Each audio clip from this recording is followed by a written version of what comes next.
super. Yeah. And then take my car back to the parking lot. Wonderful. That's a good idea. Are you on your Ours scooter? is so heavy, we can put it in back behind us at Matanzas, but you gotta walk down the block with it, So, and it's heavy. so do you know about the kayak launch at the Mound House? I guess I didn't know it. You so drive right in, it's part of the Great Blueway Trail, and it's funded by TDC. So you can drive in daily, our gates are open 8:30 to 4:30, actually before 8. Are those your sugar No, they close at uppers? 4:30. It's sunrise that they open. You can go all the way in, it's just a very short I distance. call them the sugar to unload uppers. and They're drive. M&Ms. Not that I actually do the paddling, but Hey, my but husband it's- does that. Well, that'd be good information for somebody else. No, I just sit in it, he doesn't like me doing it, then I'll get hurt. So you have a tandem? Yeah, Yeah. Your talk a couple of meetings ago to BORCAB I was sit so in the front, inspirational. and he Thank you paddles, for taking the 'cause then time I to just do do that. it I mean, it was, long. that was And so, But you know what they call those? The divorce model. Yeah, you know, that's what I had to do. I have a neck injury, so he's like, you know what, I'll I just know, take and I'm a sorry little Lee bit missed extra that to talk paddle, so because it just was don't- just wonderful. It really was. It was. And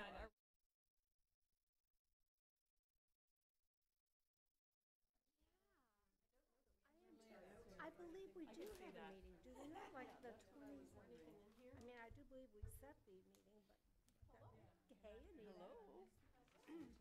It is not. Please sit with me. Am I in the? No, Betty, you're right. You should have stayed last night for the presentation. It was Hey, Allison, how are you? 17 other things I had to do, so it was. I'm sorry. At least we're here. I got the call, hey, can you come down? How are you? And did you find out what it was? Yeah, it's the taper on some of the boxes for the air conditioning is just cracked over time, so it's condensating. I was thinking maybe the So drain. now you're a movie star. I Yeah, see no, you on that's videos why. now. I mean, playing the guitar and doing. And what was the last one you were singing? The Mountain, right? Hey, Roxanne, why doesn't everybody move in? Come on down. Lean in. Well, you know, can we have more people coming, Betty? Hey, Ray. Good to see you. We'll leave everybody where they are. Okay. Come on. I mean, it is actually nice to see you there, but. Yeah, but No, stay where you are, stay where you are, stay where you are, stay where you are. Okay. This Right. setup is hard. That looks like a construction site. Okay. Oh, yeah? Race for all, yeah, I can send that to you guys. Oh, okay. We've got all our 5 members. Okay, Amy. Sure. Hello, everyone. This is a regularly scheduled work session, joint session, actually, of the Fort Myers Beach Town Council and the Bay Oaks Recreational Center Campus Advisory Board. This is a discussion about staffing, marketing, and other items that have been brought forth by the Bay Oaks Advisory Board. So if I could first have everybody be very cognizant of the microphones, because you won't get picked up if you aren't on one. And I'll turn the meeting over to Betty after everyone introduces themselves. Barbara, you want to start? You need to be on the microphone, Barbara. Barbara Hill. Lee Malsick. Ray Sproul. Roxanne Hossafrost. Dan Allers. Bruce Butcher. Joanne Champ. Allison Geeson. Anita Saracita. Betty Simpson. Okay, it's all you, Betty. Uh-oh. Thank you. I'll tell you, our advisory committee has been so eager to get together with all of you council members. I don't know what it is about you, but we have really looked forward to this, right? I mean, can I get some nods from our gang? So today is truly a special day for us, and I really want to thank you all for making the time available. I know it's kind of the end of the year, beginning of vacation time, so really appreciate your being able to take this kind of time. Since we do have a single item agenda, I'd just like to make a quick comment, and then I want this to be with all of our members, because I'll tell you, we've been talking for a long time, and I'm just happy to turn it over to everybody else. As you all are no doubt aware, we've been working on the strategic action plan last year. Actually, it was in 2018 that we were doing most of it. And during that process, we had to review our mission and our vision. And in our review of the Bay Oaks Recreational Campus, we found ourselves asking, what do we want Bay Oaks to be in 2025 and beyond, clear up to 2050. One day, our town manager, Roger, came in and joined us. And when he started talking and he was saying 2050, I thought, is he saying 2015? And we've passed that. You know, he was saying 2050, definitely. In other words, what is the big picture regarding the future of our Bay Oaks facility? Let's see if we can address what some of the short-term goals are and what are some of the long-term goals. We've got to establish some of those in order to make the best decisions as to what is best for the Bay Oaks facility. So with those thoughts in mind, let's get on to the agenda. And I love this agenda. It says, under discussion for number 1, the short-term needs of the department. And after that, it says hiring of the staff designated for marketing. Now, as we have tried to go back and review some of the short-term and the long-term goals, because you've got to have those in order to be able to build to see where you're going. And we found that in doing the strategic plan, which is not complete yet, we're going for it though,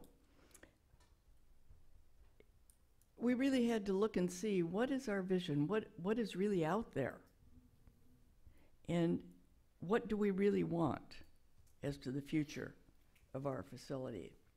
So when you start talking about, first thing, hiring of somebody for marketing, what are we saying? We're talking about, where is Bay Oaks? Is anybody tired of hearing people comment to you and say, oh, where's Bay Oaks? You know, if they don't have kids in school, or if they haven't been around for a while, they have no idea where Bay Oaks is. Of course, with our new entrance, I think that we're going to have some positive feedback on that very soon. But anyway, the visibility. So all of these things started to build, and we thought, we need to talk to the council to see just exactly where we want to go and what we want to do. How do we want to make the better use of the Bay Oaks facility?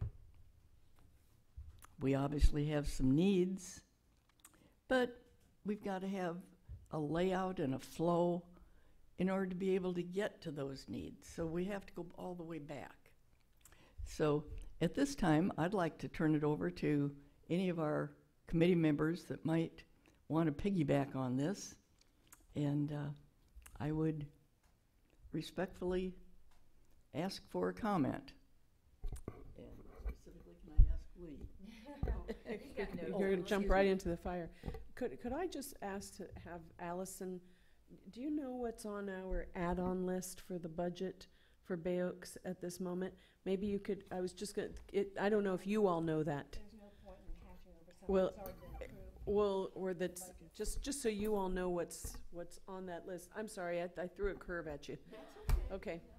It just, you should know that. Yeah. You should know what Yeah. the, okay. We like these curves. Well, it was a curve to me, so. Yeah.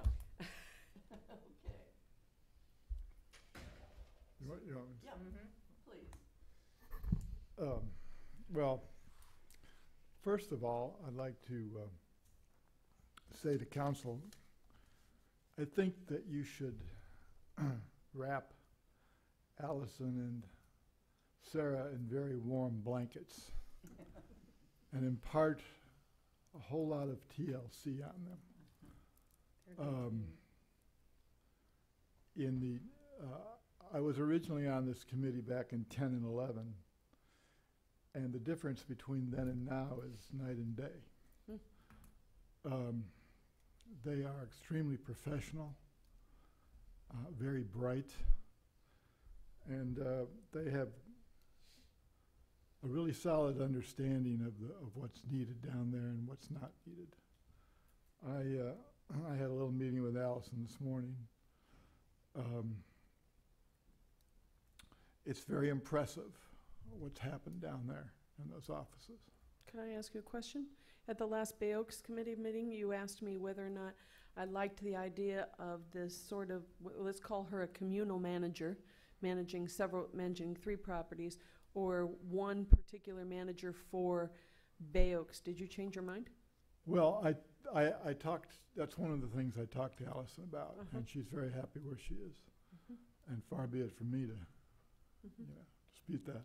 Okay. She says she has Roundhouse humming, and she's very, very, she's looking forward to what this is we're doing. But she's looking forward to participating in that. So I would leave her alone. You know, when something works, you know. And I think it works. I think it's working down there. I just It's a wanted nice to, synergy between them. yeah, and I just wanted to tell you all, if I'm sure you know that. If you don't know that, you should. Yeah, Betty summed it up pretty well. I guess, I don't know what you want to start with. My key point of interest in this whole thing has always been beginning a process for replacing the 34-year-old building that's there now. There are a lot of reasons why I think you should do that. It's going to cost you more as time goes on. I went over to Sanibel and spent time with Judy Zamamra and Ms. Miller, who runs their community center. It is extremely impressive what they do over there. It is extremely impressive on how they have built community into that infrastructure. I was there a couple days. The people just love coming there, and they get a lot of people. And one of the reasons I wanted to look at Sanibel was because their population and our population are very, very close. Their year-round population, 6,000 some, and their winter population, they go to 32, 34,000 in the winter. So they're servicing a population very, very similar to ours, if not almost identical, or identical, there's no. So that's why I looked at it, and I was very interested in what I found, what some of the things that they told me. And I wanted to report back. I did report back to our committee. There are a few things, if you don't know, perhaps you should know about how they have made their facilities over there so successful. They have more programs than we have. They have more members than we have. They have more money than we have. Small note. Yeah. Absolutely. Like a bigger building than we've got. They're 32,000 square feet without buildings, and they have ballparks. They have over there something that we don't have. They have interlocal agreements with the county and the school board. They recently put in new lights on their ball fields, which, as I understand it, we're about to do or going to have to do. Our lights are going to cost approximately, that job's going to cost approximately $320,000. Thank you. Sanibel put in new lights at their ball fields. 1/3 was paid by the school, 1/3 was paid by the county, 1/3 was paid by the town in an interlocal. They are right next to a school as our facility is. Kids walk over there as they do at ours. They have phys ed programs over, the school has phys ed program over there in their gym and their pool.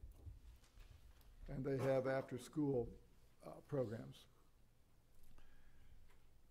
The school district pays 50% of their electric bill in that gym. Say that again, Lee, I'm sorry. The school district pays 50% of their air conditioning bill in that gym. So they have these really, what appear to be really good interlocal agreements that for some reason this town, I don't think has ever pursued. May I ask, do they also go K through 5? Joanne, yeah. Oh, yeah, sorry. Lee, I Joanne believe they Champ, do do. they I also believe go they K do, through 5? Joanne. I think I'm right about that, yes. Thank you. Joanne, could you repeat your question for My Michelle? question for Lee was, do they also go K through 5 in the elementary I school? think they go to 8th grade there. Okay, thank you, Ray. Yes, they do, I'm sorry. They do go to 8th grade. They have a little better than 50%, I believe, of their school kids come there, which I'm not sure. I think we're close to 50% of, and I think there's only 92 kids in our school, but Did you say 92? I think that's what it's down to. The last I knew it was between 92 and 96. That sounds right. I heard that number too. Last time I checked with the school board, that was it. When you say go there, do you mean go to the after-school program or go there They just in general? Both. They go to after-school programs, they go to physical education in the gym. I think, I think Beach Elementary has physical education. I believe they do. My daughter was there too. They had it when I was there, back in the dark ages. Judy Pisano? Back Yeah. on Calusa. Yeah, I went with the Calusa. They came over in boats. Rowing. So, waves. so this is a beginning for me to, in my opinion, as a member of the advisory board, that here's what is high on my list for planning the future. Replacing the center building, not necessarily right now, of course, but to begin the process. And the process is going to have to begin with what we're doing here right now. Consensus. That there is a consensus of the council and there is a consensus of the community. I think there needs to be an aggressive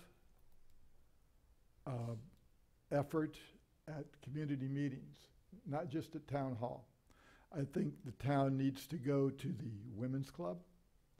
I think they need to go to the Lions Club. I think they need to go to the Chamber of Commerce. All of the organizations on the beach need to host or be asked to host this council and perhaps members of the advisory committee. I think you need as much a consensus among the community as you do the council, because it's the community who's going to tell you what they need and what they want and what they don't want. And I'm not sure that. I guess that's been done over the years, but I'm not sure how well it's worked out. So I think it begins with consensus. Then I think you have to discuss and begin planning for expansion. I think that the Bay Oaks recreation or community operation needs to go south. I originally hoped that there was a possibility of the mosquito control land right behind the, I've always liked that property.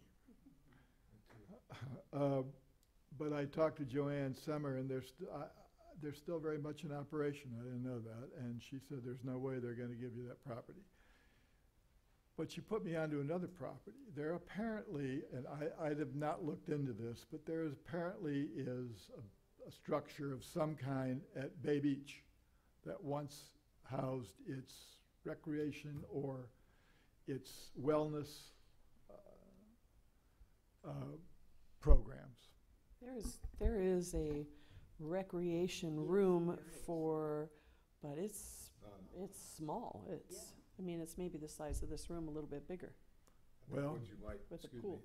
me, I think what you might be talking about is where they, at the entrance where they had their, where the pro Sales shop was, office. the Mhm. golf shop, the I golf think that's what she pro was shop. talking about. Yeah, there's Also there's very small. Well, there's more there than the other one, and I know they wouldn't be talking about giving up their clubhouse down No, at the of other course one. not. So maybe that's what you're talking about up front. Yeah. Could be. Well, some sort I of, bet they would get behind it. well, that's, yeah. Some sort of satellite down there. I think that is a prime location for expanding south. Especially for the seniors program. Yeah, but there's kids down in south end of the island too. So that's, should be part of the process and the planning, I think.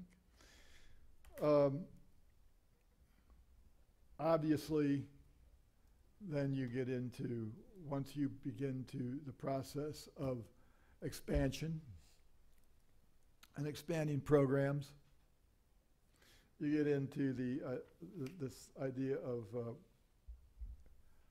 you get into having to identify funding sources. And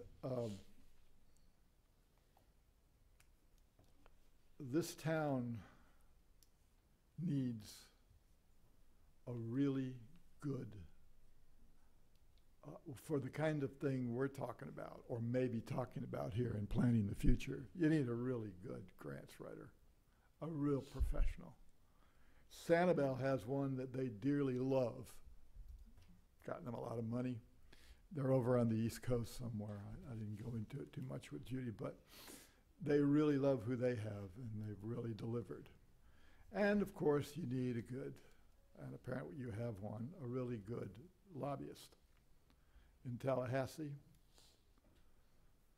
lobbyists in DC wouldn't be bad either, because there is federal and state grant money out there.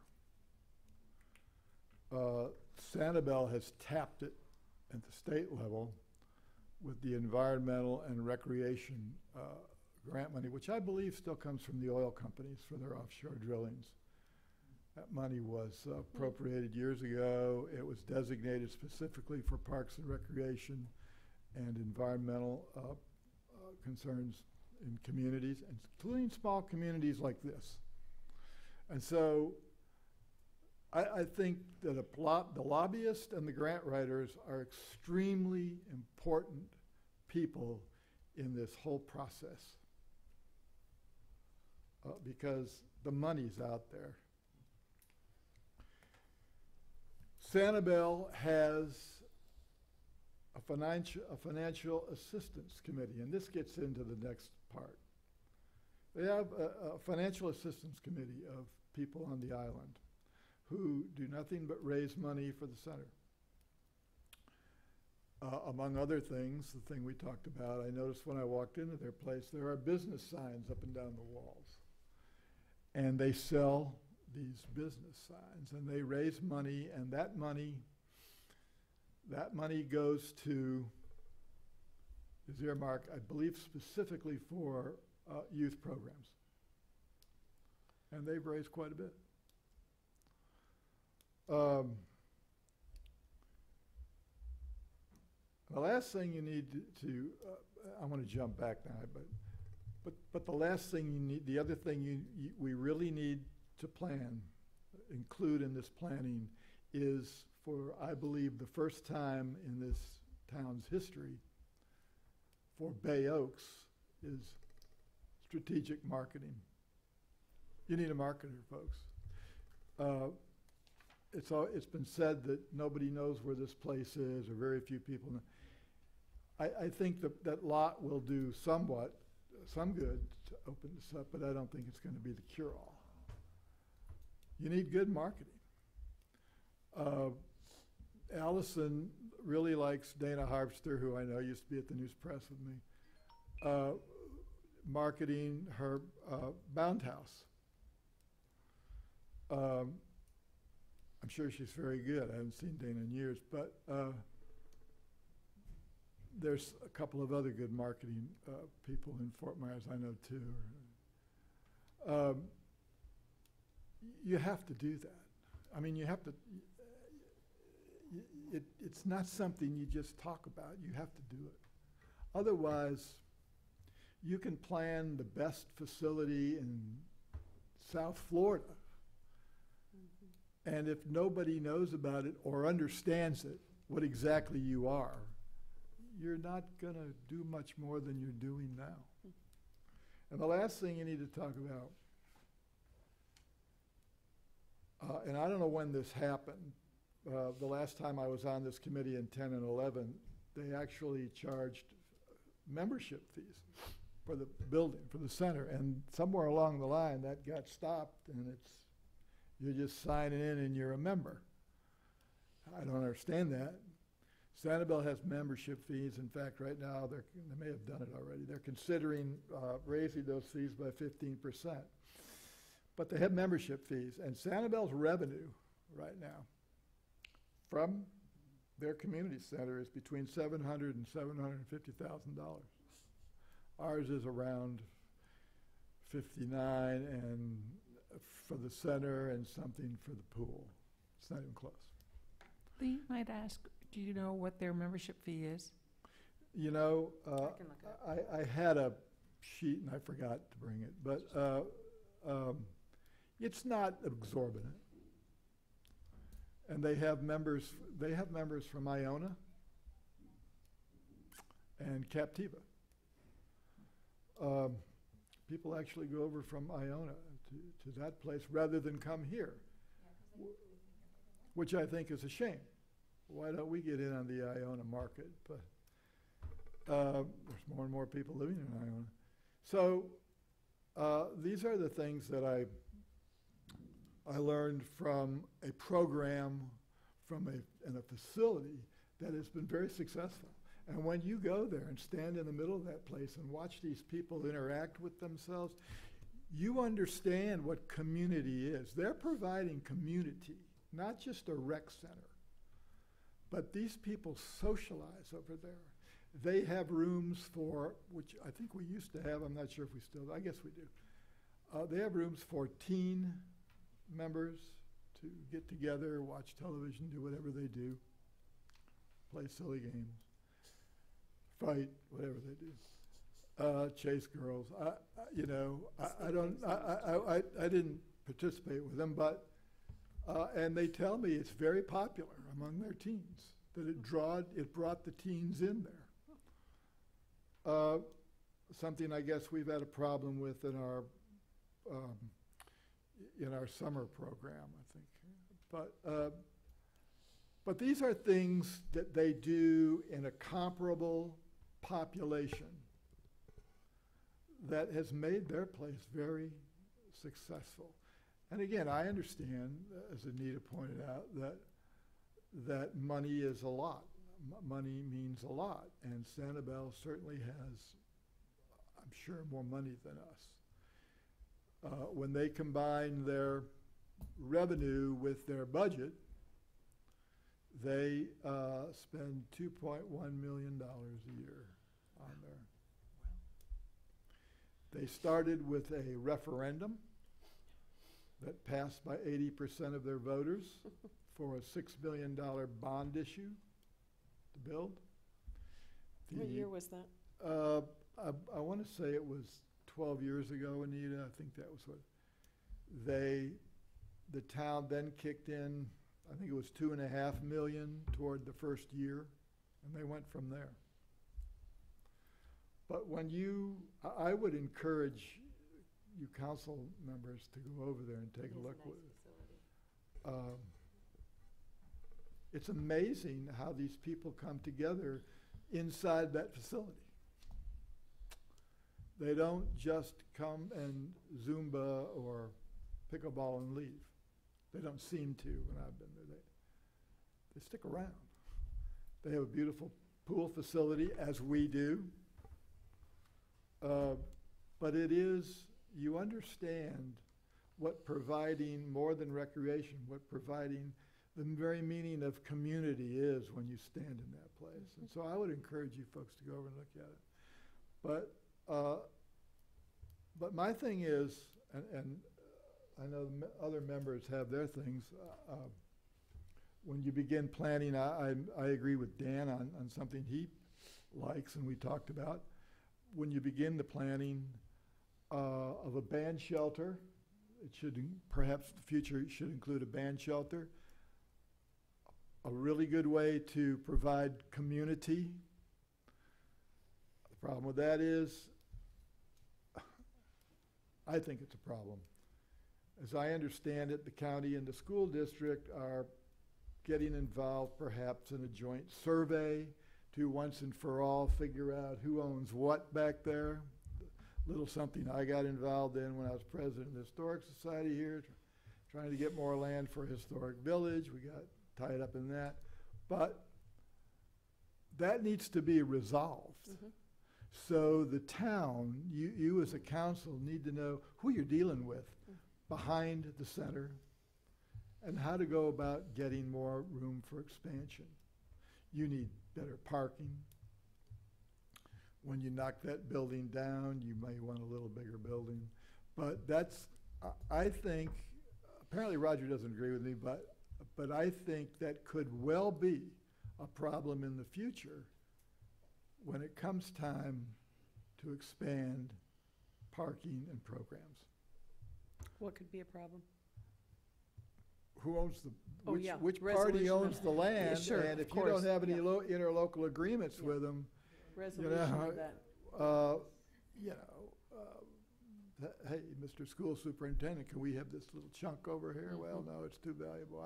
That's what happened to me when I tried to get a historic village next to the historic. The superintendent was all for it until the lawyer got involved, and when the lawyer got involved, he could sweat it, and it was too valuable to give to us. So, but this, as I understand it, our tennis court behind the building is half on school property or county property, half on what we have, and I'm not sure what we have is actually ours. I don't know, and I don't think anybody really knows. The first ball field that was built in '56 there, the one on the left as you're looking at it, as I understand it, the property line runs right down the outfield, through between the infield and the outfield. So I think that could become a problem in the future. Could it be I'm just having this moment, could it be a reason to have an interlocal with the school board that could then facilitate this newer idea? Absolutely. Because they're already in with us. Absolutely. Mm-hmm. Frankly, I'm surprised that there wasn't one.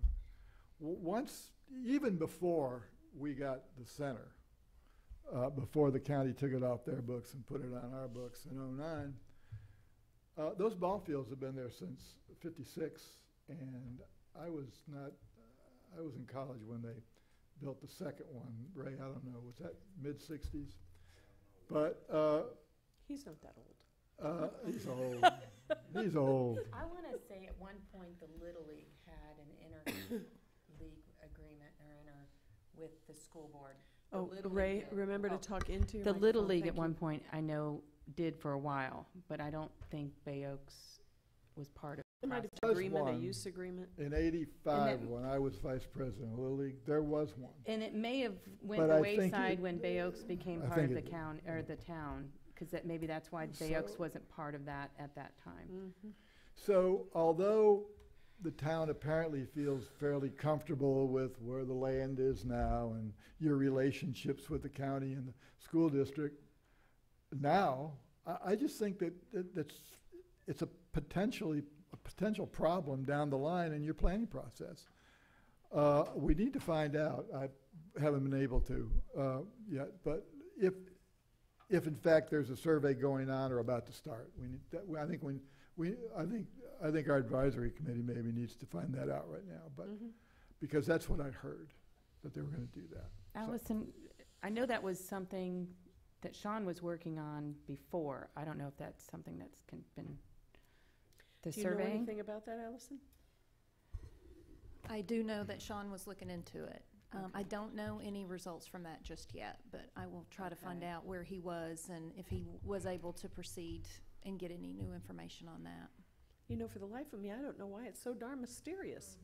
They're parcels of land. Who owns them? I know, I was just looking on LIPA. Uh, What's Yeah, the interest there? Dan? It's pretty clear on there where the lines are. As Lee was speaking earlier, the line actually runs through the softball field on the right, not on the left.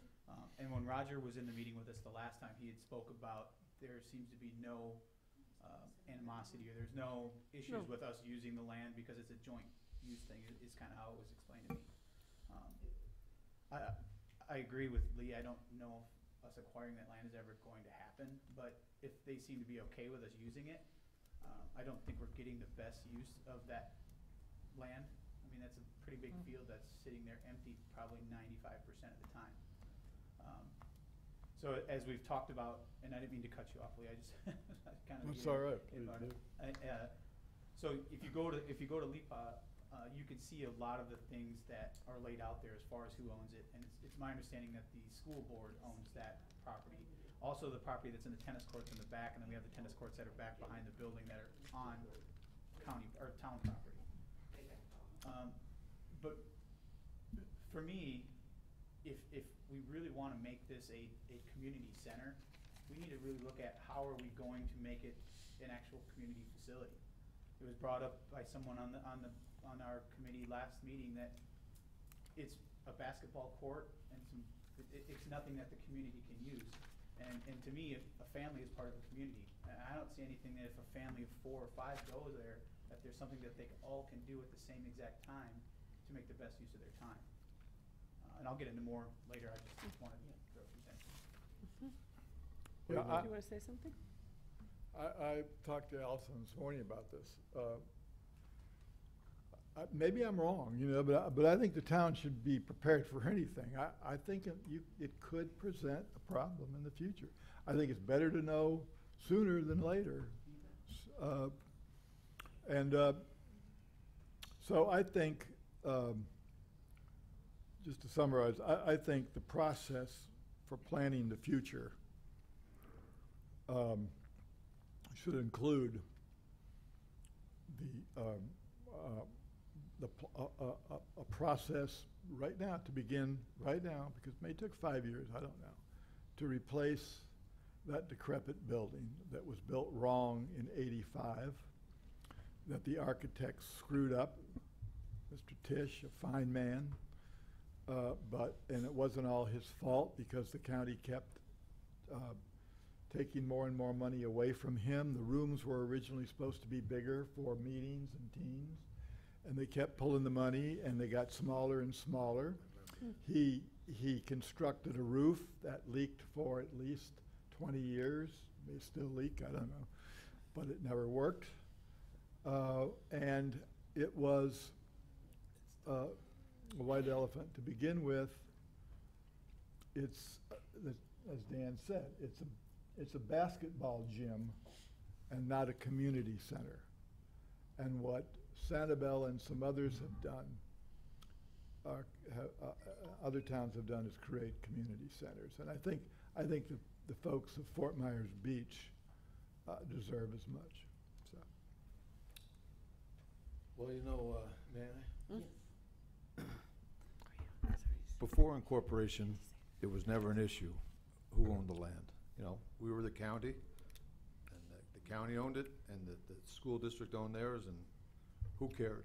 I mean, it was all us, right? Right. Now we are this town, this municipality, and I see your point. I mean, once things get going and you really start moving ahead with this and try to plan different things, then the ownership issues come into play. And so best to resolve those early, and we've had all kinds of interlocal agreements in the past with the county and that have worked very well. And so we're not strangers to that. This one would be, Well, this one would involve money. Yeah, well, that's all right. That's all right. But they're already showing precedence because they're giving money to Sanibel Yes, they for are. a lot of the I same think things. Sanibel's not the only one that has an interlocal with them on ball fields either. Oh. It could be interesting because I know the ball fields are right by the school in Bonita as well, and their skate park and everything, it's all in like a big campus near their middle school. So they may have interlocals already there too. I find it interesting that no one's even mentioned Estero. They have a huge recreation not been to that facility, one. and they became a village and were not forced to take it on. I haven't heard that they're paying for any of it. They may be by now, but I've got to believe that the county is paying for a great deal of, I was gonna look at that, Rexanne. I'm living in Estero now, and please do. I'm gonna look into that. It is nice. They have a beautiful park there. Yeah, they do. I'm sorry, I had one other comment, and I don't want anybody to think by me making this comment that I'm against a new facility, but I think before you talk any more about that, you need to have a defined list of why the current place doesn't work. Because I, as a citizen, get very tired of the fact that people say, oh, we gotta tear down this old stadium and build a brand new stadium. For example, it's a perilous situation. So I would like to see BORCAB do a very defined list of why the current facility doesn't work before we talk any more about building something new, because if you don't do it in that order, the citizens get up in arms about wasting money. So I think you've got to start out from that direction first, and that would be my request of the committee. Well, you could just start by, it's obsolete. That's basically what you're saying, Well, it's functionally. It's a basketball gym. Yeah, well, Do you- it's, What do you want people well, for it's Marsh Beach to functionally have? obsolete. That's really what it is. It's a basketball gym. That's not enough for me. If I Well, were- no, but that's the bottom. It's gonna cost you more money There's more. very soon. Lee just went through a list of, the building is, you know, the rooms aren't the right size, the roof wasn't good, this wasn't good, that wasn't good, it's a basketball court. I mean, there can be a much longer list, I'm sure, but that's a pretty good start, you know, and, so, and that my other question was, Lee, when you were over in Sanibel, with those 2 days, who were the people using it? Was it mostly senior citizens? No, I saw, Mix? yeah, I saw a pretty good mix. That's a good point, Ray. I noticed that there were kids in the pool. At the same time, there were seniors in the center, I guess what we call the center, and I saw what looked like some families with kids there, mothers, fathers with kids there. Good. I saw a pretty good mix. Yeah, there were a lot of little ones in the pool. There were some teens and parents in the what I believe were parents, and the teens weren't meeting in their section at the times 2 times I was there, but apparently they come later in the evening. But yeah, I saw a good mix. It had a feel to it that you couldn't They have a miss. lot of, Yeah. Ray that's Sproul, good. they have a lot of meeting rooms there, and Yes, a lot they of do. multiple use rooms that we just don't have it. Multiple use. Yes, they can set up you can do a wedding there or a banquet, and then the next room over could have pool tables and ping pong tables and things for kids to come play with parents and families to come and do on a rainy day or whatever. We don't have that. We have zero you know, when this table wouldn't fit in any of the meeting areas over there. So that I think's what, to me, what Bay Oaks is lacking is the other areas that Sanibel has going. We have the pool, we have the gym, we have the weight room. It's not as bright and pretty as theirs. We have that, but we don't have the meeting facilities. Bless you, Barbara. Which is where the community can come together, is in those meeting communities. And the biggest thing I've heard from people that want to use it from the south end is that they don't have a space, as you were saying. They don't have a spot that they can have their own. There's no partitions that they can pull out to make their own space if they want to play bridge, or they want to just play cards, or they want to do their own thing.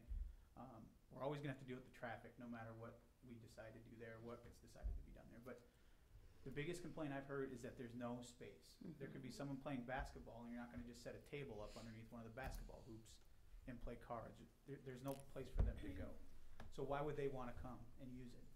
I've referred some people there to tell them about the gym, how the gym's been updated.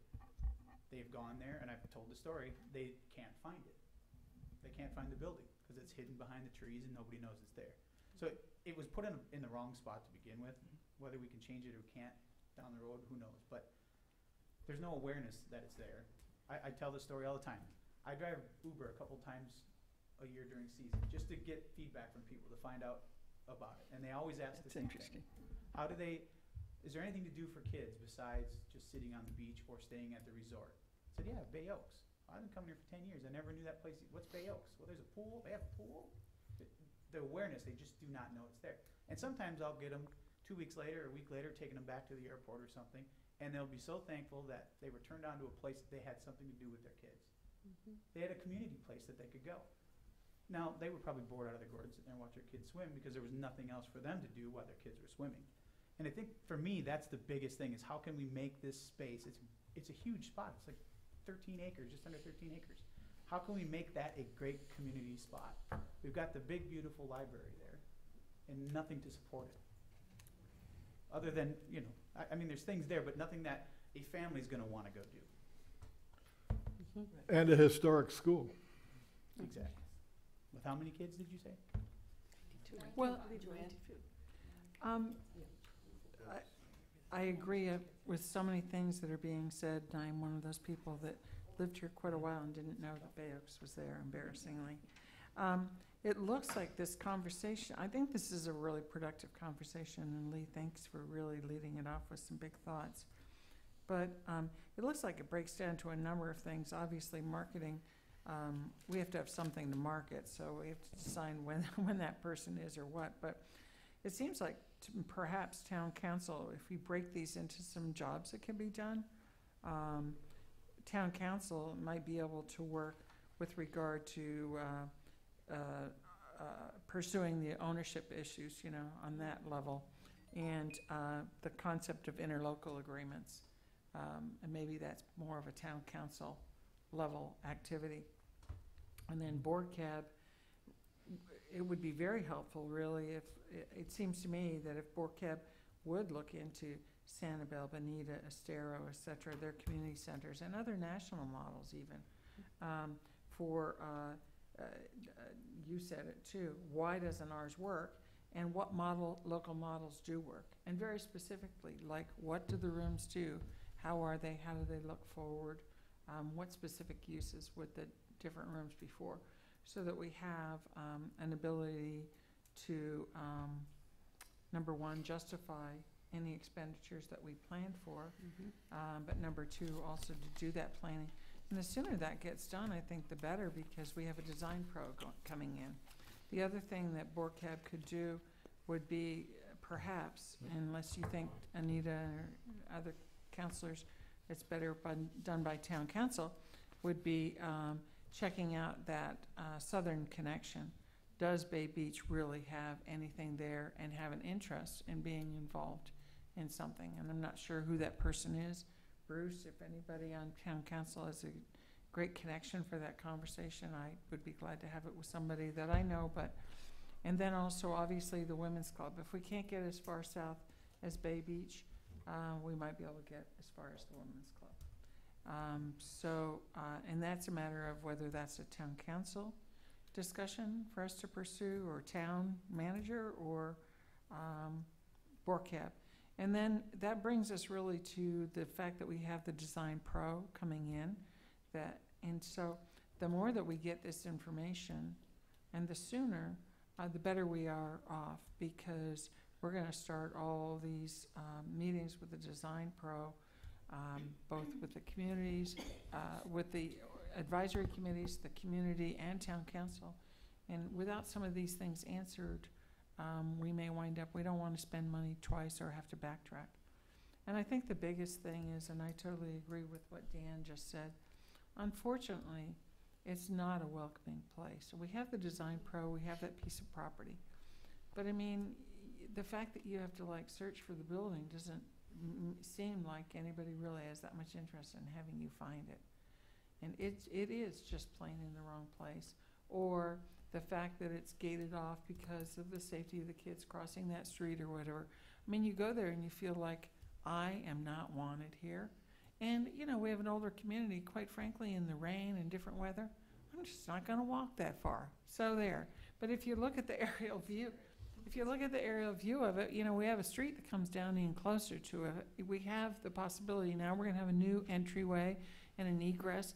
And maybe if the school, you know, we have a problem because we're worried about the school as they have their pickup and drop off and whatever. Well, maybe we just, if the school doesn't want to work with us, maybe we come in our way and go out the other way. And the school has sort of School Street that goes to the school. I don't know how you design the heart of the island, but we're going to be honest about what works for the recreation center. That whole part of the island is exciting with everything that's going on there, you know, with the historic society and Matanzas Pass. There's just no reason why it isn't a welcoming and dynamic center of this community, the heart of the island, really the way it was envisioned. So, but I think that some of the, and you probably have a lot more ideas, so I don't mean to get the cart ahead of the horse, but some of these ideas right away are things that I think we can start to work on, that we ought to work on, because we have the Design Pro coming, and we don't want to waste those opportunities for discussion. Joanne, do you remember how many times, and it was more than several, I believe, that I asked for an update on the Bay Oaks strategic plan? I asked several times, and I asked this committee the other day, you know, I said, I suspect that there was never an update to the strategic plan because you all struggled with the plan. And they all nodded their heads, yes, absolutely. I said, okay, so Lee made the comment, you can put lipstick on a pig and it's still a pig. So if we have a Design Pro there, and we say this, you know, you've got a lot of different organizations and groups of people right now talking about the future of the town. Here we are in the heart of the island with Town Hall, the library, Bay Oaks, the pool, and everything else. And we're also talking about the future of this area. I think until we make the big picture decision that here's what we want the future to look like, Right. every other decision you make is nothing but a delay to get you there. And if ever there was a town council and a group of people, I'm talking about this particular committee, I'll tell you, I was surprised it was a unanimous vote. I don't know why. I always felt that Becky was really enamored with Bay Oaks as it exists right now, but evidently she's not. So, I mean, it was a unanimous consensus, a vote from that board to present this concept to the council. And I thought, if ever there's a chance that this could happen, I think it's right now. And might I, sorry not to interrupt, I think it goes even beyond that, in that we also have a town manager who is very, look at 2050, folks. Look at 2050. We're not talking about this week, we're talking 2050. And we have a very big picture director right now.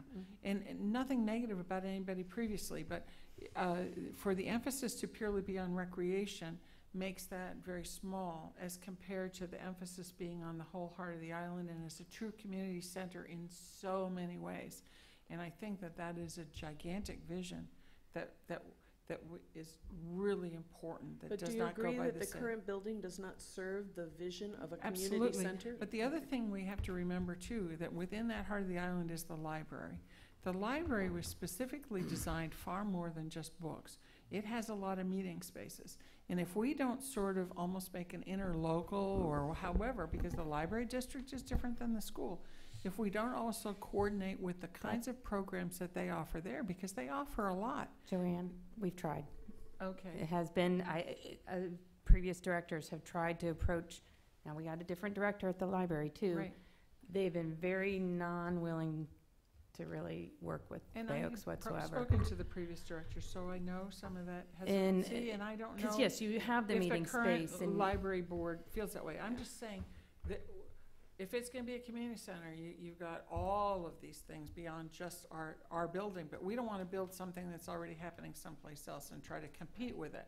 So that's why I just say beyond the school board and the county, we really need to have a cooperation with the library, hopefully, too. And Barbara Hill, and I just want to add that, you know, when you're talking about this long-range vision, which I think is the right thing to do, and the conversation about having it look at 2050 for the planning, I would suspect that that strategic planning exercise that BORCAB did never addressed a long-range vision of that scope. So my suggestion is that BORCAB go back and revisit the strategic plan, which we are going to do.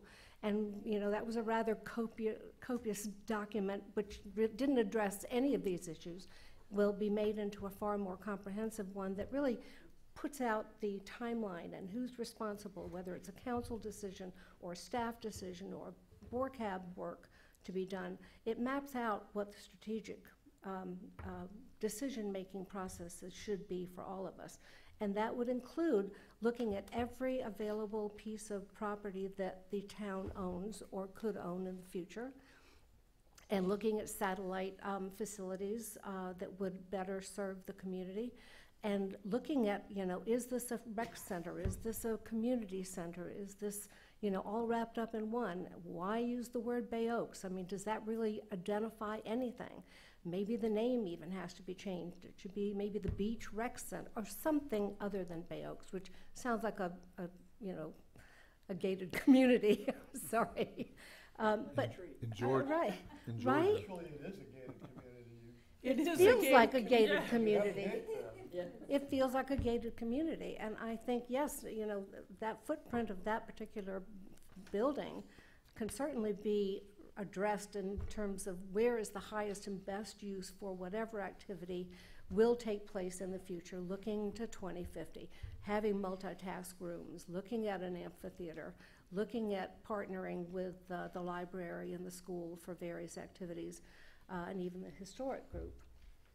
I think all of this can happen, but it can't happen with a design pro, is my opinion, because this is more than design. This is actual long-range land planning with an emphasis on an expert that comes in that has the ability to coalesce all of our ideas about what area facilities are doing, and then they bring their vision to it to say, okay, let's map up something that would be beneficial for us all. I agree with you. It's way beyond the scope of the design pro. Thank It's you. just, I'm hoping that we don't waste some of the opportunity of the design pro for the entry by not Agreed. thinking big as quickly as we can. That's all I'm saying. I would venture Then to Yeah, that's say this one shouldn't be a piece of it. 2050 plan. This should be a where are we with 2024 plan? Yes, Right.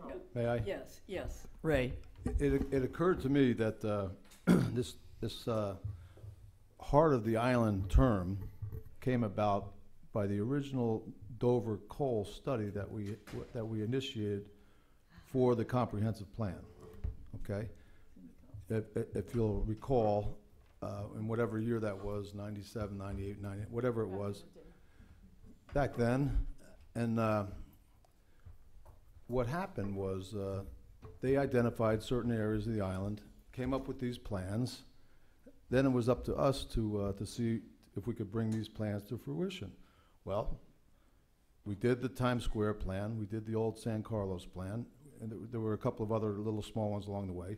This one was identified as another area to target in on with a plan, and it kind of got, I don't want to say pushed to the side, but it didn't get the attention that it deserved at the time because the other issues were more pressing. Well, maybe at the risk of further complicating it, maybe Victor Dover would be interested in coming back in and doing a 20-year plus update on this area and give us the big picture now in today's environment. And this is where you've come, and this is what's there now. You know, we want to do X, Y, and Z, and we'd like to get you to get all the players in the room to facilitate this. You know, the county, the school board, the this, the that, the that.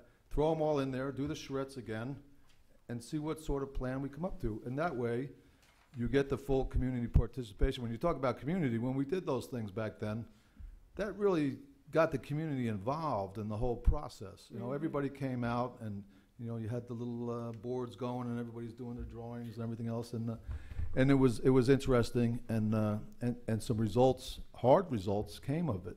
You know, our comprehensive plan came of it, and some of the improvements that followed. So that's a suggestion. I mean, I'm sure Victor would love to do a comeback. You know, or what would you call that? Yeah, Yeah. yeah. You know, It- just an idea. What an opportunity for us. Yes.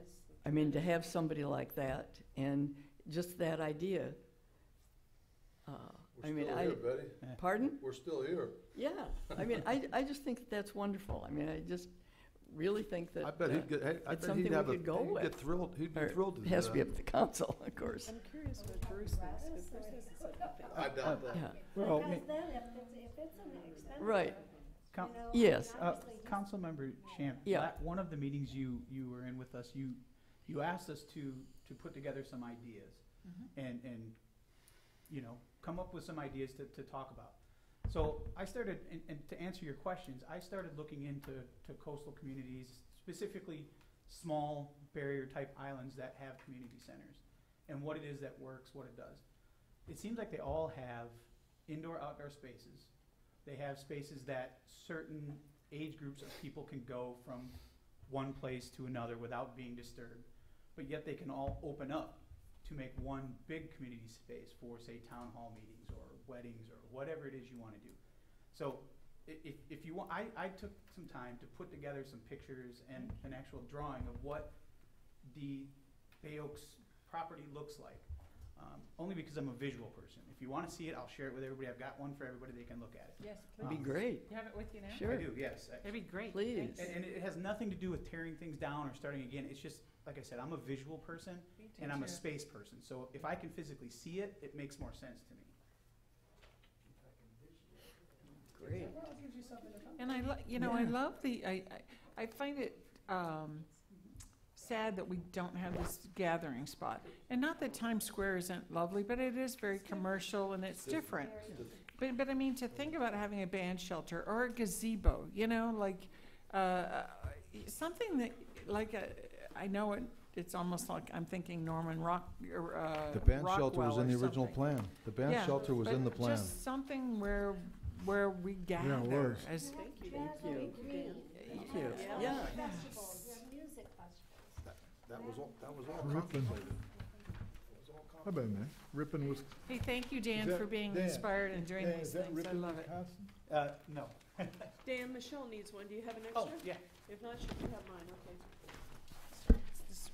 You know, I just want to say, I think we need to be careful here about getting ahead of ourselves too far. You know, I agree with Rexanne, and I think I understand what she was saying. And I think there's you have to agree or have to understand that there is a political component to all this. And that's why I mentioned this consensus out there in the community.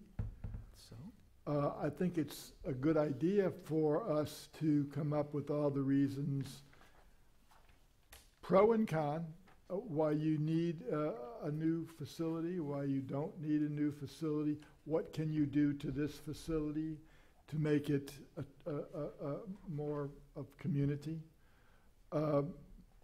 So that's, to me, the importance of an aggressive effort by the town to set up meetings with each of these organizations, to go to them, not wait for them to come to you, and go and listen.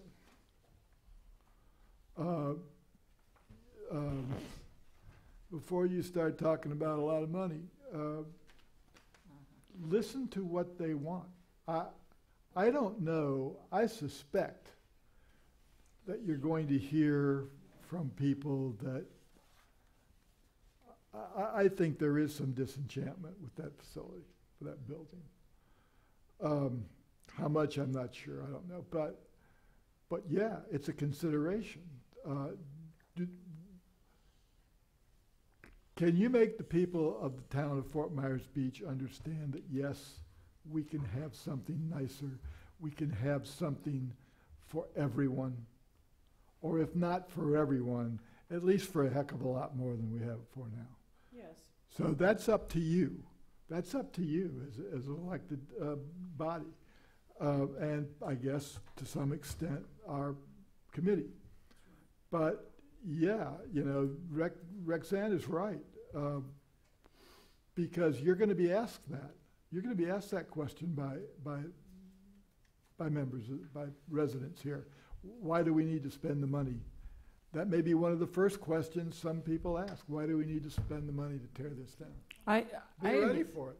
I agree with you and Roxanne on that point, because I don't think there's any doubt that there's a disenchantment, because either you have people who really don't care, have no intention of using it because it's never provided any use for them, or you have those who actually love it but still think it's not. I mean, you guys all love it and you know it's not right.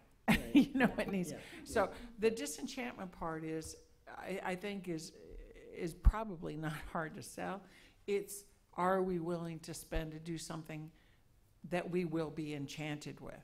And what would we become enchanted with? I think that is the sale part, and you're right, Lee, and Rexanne, you're both right on that. Dan, can you tell us about this? Yeah, so we were talking earlier about that GeoView map there. First of all, that bigger drawing is the exact scale layout of essentially the property that encompasses Bay Oaks. So everything that you see there, the softball field, the baseball field, what I put as community center, which is actually our rec center, they're all that's all to scale of what we already have. It's just in a different position. If you could start carte blanche. Yeah, so, well, Yeah. just to, Right. again, for me, it was a Fresh visual thing, to see Just shift them space, like around, if you were yeah. just moving pieces on a board, what it would look like. Exactly. That's including Parking. the school property. The part that Bay Oaks is using now, the tennis courts, so if you look at the GeoView map, the part where the building is and the part where the baseball field and half of the softball field is the town's property. The part with the other tennis court and the outfield of that softball field is the school board's property. The playground. And the playground, yes. And then obviously, you know, the pool is there. I wouldn't suggest doing anything with the pool. I mean, correct me if I'm wrong, Allison, that's like the #1 generator of income for that whole property. So, I mean, it brings in quite a bit of money. So all I did was literally just move things around. And if you look at all those things, it's hard to read on there, but there's around that whole area, there's 132 10x10 parking spaces you can put in there. That's triple what's there now. Yes. And again, you're not adding any land, you're not changing anything, you're just simply moving things around. And the area that's between the community center and the amphitheater, you can fit 2 full-size football fields in that green space. Get out. So that's what the other pictures are for. So if you look at that little entryway thing, I just put that in there because I thought that new entrance into Bay Oaks would be a nice place for that. This also kind of gives you 3 entrances into the community, or into the area, not just 2. And then Where if is you your look, new entrance? well, I'm just saying, if you looked at this, you've got, what's that, Gulf Bay there? That there's no entrance in there now. Where the school, that property is. Gulf Beach Road. Yeah, Gulf Beach Road, yeah. Mhm. So I just put these pictures in there of all the places that I've been looking into. If you look at the one that's at Rainier Beach, that's kind of what that corner of that building could look like. You know, you got a sidewalk in front of it, you got parking spaces all around it. And then you see on the community center, you've got 2 covered areas out there and that's what that next picture was, those kind of like wavy S-looking things. You could cover a space, that could be an indoor, outdoor type space for yoga or, you know, bridge, whatever it is people wanted to use. And then, of course, I put the amphitheater in there. And that amphitheater, if you haven't had a chance to see it, it's at Riverside Park in Bonita. Yeah, Fantastic. yeah. And that whole area, just to give you, again, a shape and size reference, that entire area would fit inside that green space on that drawing that I showed you, including the amphitheater.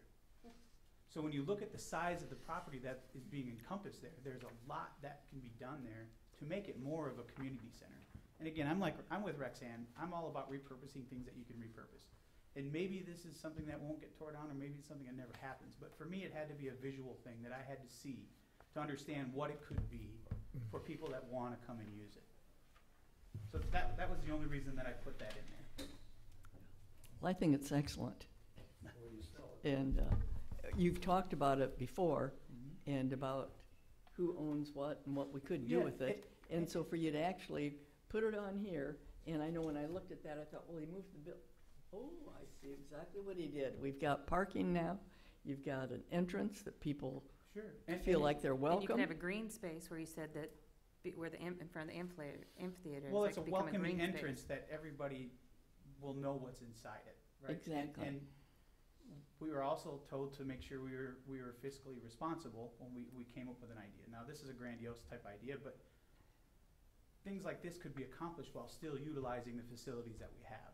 You could still utilize our current rec center if you built a new one in front of it by the pool. Right. You could still use the softball field while the other fields are being erected in the back. So it's not something that's going to cost any downtime or lost revenue. And again, you're not messing with the pool at all.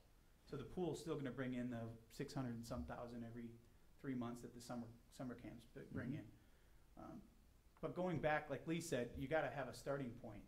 I think we need to look at what the pool does so well as far as bringing people in and bringing so much money in, and how do we make that work for the rest of the facility? Joanne mentioned that some people feel that it's not welcoming. I've gotten that response too. People don't even know, like I said, that there's a gym. There's no signage. There's no, how do we get people that do come and visit to go use the facilities that are there?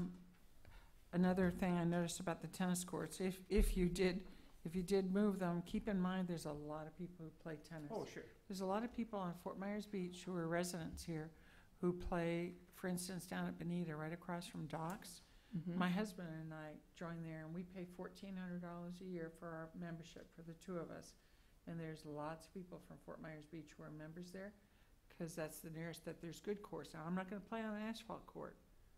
Older people are not going to play on an asphalt court. You've got to have, you got to have hard true courts. But I'm saying we could have a tennis club where people would use the courts. If you had 4 good courts, people would pay to be members and pay a fair amount of money. I think Bruce is going to say something. Yay! I got a couple of questions. So, of all this treed-in area that's between the current rec center and the baseball field, what's the status on the land under those trees? Is it buildable? Is it protected? I think that might be your issue. I think it might be. So it does, Allison Geeson, it does currently have mangroves. I did have an environmental consultant out there last Friday. Mitigation of that is very expensive, but doable. We were thinking about just trying to trim out so you can see through to see the center, because that is very grown up there. It's a drainage, Chelsea, do you know? It's a very low area right there. So I don't know that it's buildable. But we were, out there because he's doing other work at Mound House, just to see what the options were there, just to try to see the facility, because it is totally hidden by that mangroves. I appreciate what Dan's done here, but until you have an agreement with the school board, I think you ought to have 2 or 3 or 4 options.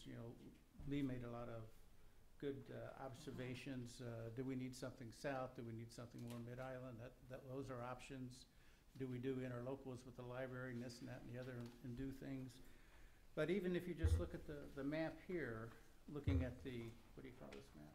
GeoView? The GeoView map, just bear with me for a second. Let's just say that mangrove area between the building and the parking lot, or the softball field, baseball field, could be usable in some fashion.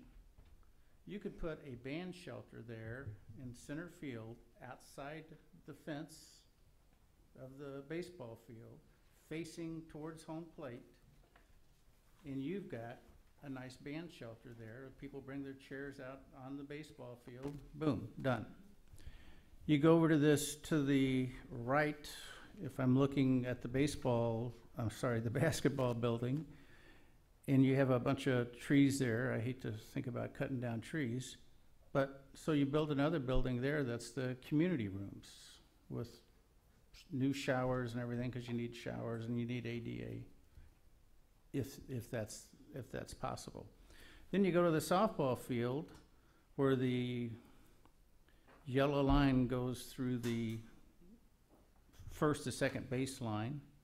And if that's our property, I would make that the parking lot or a parking lot. Well, that's the outfield. You can't make a parking lot there. No. Where are we talking? I'm talking about the infield, the big round brown area. Back here? No. No, in the bigger field, The brown- softball field. To your left? To your left, right there. Right, that's still the outfield. On the left side of the line, left side, other way, your other left, right Yeah. there. Yeah. That's the home plate. Right, that's what he's talking about. That's gone. Oh, you want to get rid of that? Or field? just Okay. thinking outside the box. Don't, Okay. even though we're looking in between lines, we're trying to color within the lines. So you make that the main parking lot. So now I'm very much closer to the basketball center. I've got a new community building there that costs a lot less than whatever, tearing down and rebuilding the whole thing. And you've got something for everyone. So, and of course, I mean, that's just one of maybe 10 different ways of skinning that cat. And that's assuming that the school keeps their buildings and they make soccer fields out of those areas over there, or they decide they want to put a softball field in. And we say, why don't you take out your tennis courts there and we'll let you use our tennis courts and we'll upgrade our tennis courts. I mean, there's lots of different ways of skinning this cat. And we should have, if you're ever going to go around and talk to people, what are you going to talk about? You know, here's 7 proposals. Here's 3 proposals. Here's 7. Let's take it down to 3. What do you think? There you go. That's my Communication. comments. Then, how many people at Sanibel are members? Do we have any idea? Of the 6,000 people at Sanibel, how many people are members there? They've got, it's over 3,000. Is it? How many people on Fort Myers Beach are members? Do we know? Everybody's a member. No. Everybody is allowed to go there and sign in and become a member for free. Yes. But how many have, is the question. Do we have that number? Okay, all right. Did anybody find out what that membership fee was at Sanibel? Yes, I did. It is race parole. Families yearly is $150. 6 months is $100. Individuals yearly was $100. 6 months is $60, and then they have lower amounts for day fees. They do for what they're offering. We're not offering anywhere near what you're getting there. Yeah. And, So- so I mean, I can't. But say that's $50 times 3,000. I know when we That's- tried that's doing it, $150,000. we got nothing. Hmm. When we were trying to get the fees before and we're charging fees, the membership numbers were just dismal. The kids, most of the beach kids couldn't afford it, so they weren't using the facility because they didn't feel like they could come in and use it because they didn't have the money to pay for it. And, it just became where people just weren't using the facility. Well, having a facility we're paying for and nobody using isn't any good either. So maybe there's a happy medium. I don't know what that number is, but I think you got to tread very carefully on charging a fee and you're not really offering anything that everybody can use right now. Well, yeah, right now, though, you're not charging a fee, and some people are using it. The numbers are pretty good. I mean, the last numbers you gave us were pretty healthy. I thought, and I know when I've gone and used the weight room, there's always people in that weight room. There's always pickleball time. Oh my God, you can't even get into the gym when they're playing pickleball. Oh, and pickleball is huge. I'm glad to hear that's still doing well. Oh my God. Bruce, I like, go ahead.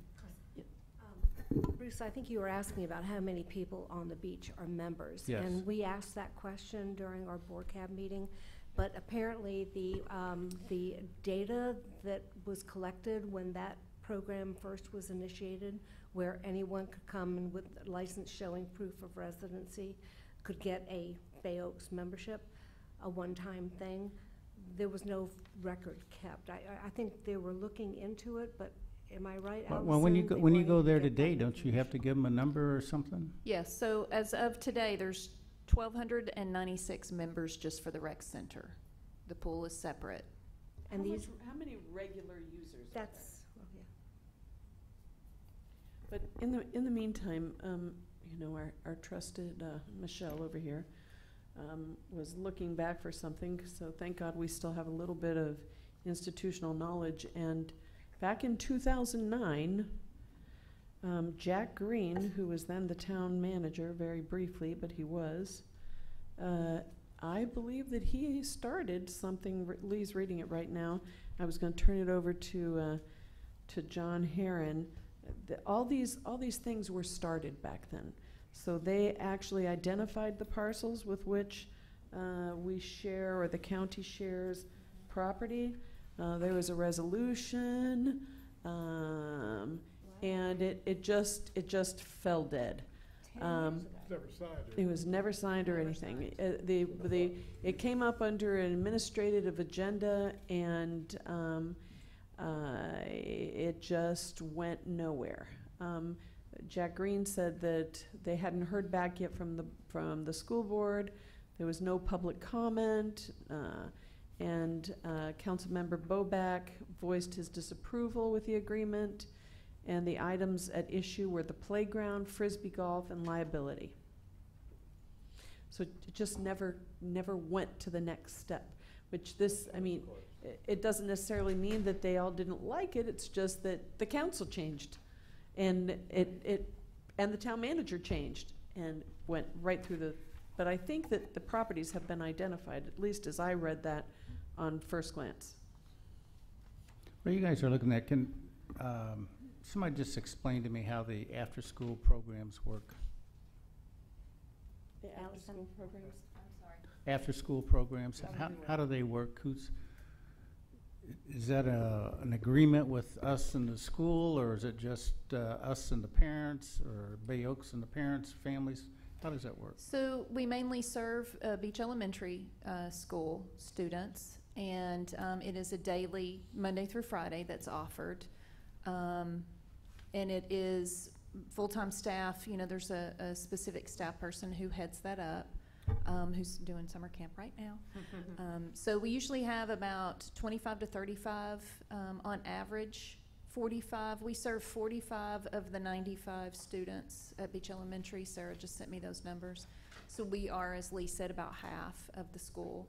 And then on average, you know, 25 to 35 each day we So serve. do we just do that out of the budget, or is there fees for that, or how does that work? Does the school board compensate the town? There is a grant that we were, I'm gonna get the name of it wrong, but it's the urban development, it's the HUD grant that will pay for children $11 a day, I think it is, for. CBG? Yes, that is correct, thank you. Yes, that help to serve the children who are unable to provide the fee for that. Does that answer your question? Can we share that with Yes, Beach Beach Baptist, Baptist, too? correct. And I don't understand why, or, Yeah, they serve maybe 8 to 10 kids for their after school. It's a very small group, but yes, they are a partner with us in that grant. Does that answer your question? How many, Yes. how many kids actually are you using the grant for out of the 35? I'll have to Okay. check. Let me check. So just assuming it was 25 times $50, round number, $10 a day Mhm. roughly, that's $1,250 a week. Did I do that right? Sure hope whoever negotiates the new one does a lot better job than this one. Yeah. Well, you know, at School least, board only pays $200 or less. at least there was some groundwork done. Less We'll than tear that $200. up. By the way, Bruce, just to get back on your discussion, on Dan's discussion, I do think that there are ways that we can improve access to the back building if we can't sell the concept of a new building or whatever. I do like the idea of coming in Gulf Beach Road, coming back behind the baseball field if we can and getting back there. And then maybe doing something less ambitious, but something that serves other part of the population with parking back there, so that it feels more welcoming from that point of view. So I think that's another, if we're gonna look at 1, 2, 3 designs and how much they cost and when they can be done and whatever, that might be one of the designs. How often is the softball field used? I just sent Shannon Orlandini a note to ask how many kids were in Little League this year. I'm waiting to hear back from her. I know the girls play on the softball field, and the boys over the age of 12 play on the softball field. So it's used for both boys and girls. And adults. And the adult softball. Right. So that field does get used a lot. I will tell you the numbers in the Little League vary on how many start kindergarten one year. We had 50 kids all trying to play t-ball. Well, the year before there was 4. So it just depends on how many are in the school at that time. But if you're going to think outside the box, and if you could garner more parking back by the actual facility that's there now, you've got a parking lot next to a pool. You could build a building too that could house community rooms for the seniors, which then gives them parking right in front of it. Is that that would be a problem if you want to put an entrance in there, though. Do you really need an entrance? Could you use that land for, I don't know. But there is a parking lot that is next to a pool that now you've got an entrance into the pool and could be your community rooms as well, if you're trying to think outside the box. She's talking about the Tops property. No. The parking lot by the pool. Uh-huh. There's a little parking lot right there. It's actually it's a fairly decent sized parking lot. If you eliminated that parking lot and put a facility there, it could be 2-story at that rate, with community rooms, various other, and that's where your entrance into the pool could be. Oh, I know what you mean. But then you could not have your driving entrance in through that piece of land. But then you could also use that piece of land for something else, maybe a playground or splash pad or something that would also draw attention to the rec center or the Bay Oaks. Well, there had been some mixed discussion from the council on the parcel that the town acquired on Estero Boulevard. Joanne did not see it as an entrance. I saw it as I just instantly assumed it would be the entrance. That will be our entrance for a car to go through. But I don't think we came up with a consensus on that. I didn't see it as a car entrance. Yeah, you didn't see it as a car thing. Did you see it as a car thing, Roxanne? I saw it as an entrance, but not an exit. You saw it as an entrance, but Yeah, with which was a actually a car. good idea. Separate exit, But with a car. yes. Yeah. And we also saw it as a vehicle, but then a lot more, because there's a lot of room for that. So you Yeah. could do one, whatever. Yeah, a so. one-way, yeah. Okay. I love playgrounds. I raised 3 children, and I went weekly to a playground. The playground facilities on this island Yeah, are we have dismal. none. Are dismal. I've got 2 little kids from Switzerland staying at our hotel, and I sent them to Bay Oaks. I gave them the little brochure, but I don't think they're going to go because it's not convenient. So I think there's something if you're going to think outside the box, and don't want to redirect the whole piece of property, you could do there. And that's good advertising. That's good marketing in and of itself, because the parents sit there and talk while the kids are playing. Grandparents sit and talk, so. And it could create the heart of the island. That's where Yeah. and the kids are going to the school there. When we went to Europe this last summer in France, there was playgrounds everywhere. And there was kids on every single one of those playgrounds. We just don't have that here. Okay, Lee, were you saying? I'm just going to share, sorry, I have some information from Sarah about the grant. There were 28 kids children that qualified for the grant in May and 18 in April. She said in April we used 219 units. That means the same children, a child would come to aftercare, and it equaled 219 units or days, and it was equally, that would have been $2,557 for the grant. So that gives you a little bit of an idea. That was for the month of April. So every child that goes per child, those children who were There's a lot of qualified kids. for the grant It's a lot of kids. went, yeah, so it's about half if you think of it. You know, on average 28 kids, and we serve 45, so about half of those are on, would qualify for that grant So program. you can also guarantee that they're not going to pay for a membership. If they can't pay for their kids to go to camp, Correct, and that is, they are not going to pay to come and use the facility. right. Well, they can't. Who writes and administers that grant? Is that the school board? No, it's through Lee County. Okay, so through. I can tell you from having gone to the Humanities Council that the same amount for us is in the proposed budget at this time. Now, of course, it hasn't been presented to the commissioners, but they have asked for the same amount as in the past, allocated to us. Okay, I wonder if this is the time to bring this up. Oh, throw it out there. It's a good conversation. The finance director, with support from the town manager, has asked for the add-on to be the amount that we receive from this HUD grant because the administration fees are so astronomical in the reporting. So we would not, our goal is to still provide this very important service at the same amount, but to not get it through Lee County because of the, it is quite extensive for the reporting, both from staff and financial. So we are still going to provide it next year. It's on the add-on list to be able to have that same amount. Just we will not have to do all the administration fees for that. What would happen to the kids at the Baptist church? They'd have to come to Bay Oaks, It's very minimal. but then we'd be paying for them at the Baptist church Yeah, 8 kids. rather than our own. What's our liability with that, all that? Okay, thanks. You know, kind of Yeah, similar right. to the. I'm not going to mention this when I go to the Humanities Council. Well, I Because don't I know. think it's best that we not, The Humanities Council, this is through Lee County HUD, and I don't know. I understand that. I Yeah. was there, it was presented, Fort Myers Beach specifically was mentioned. Mhm. We were shown the proposed budget.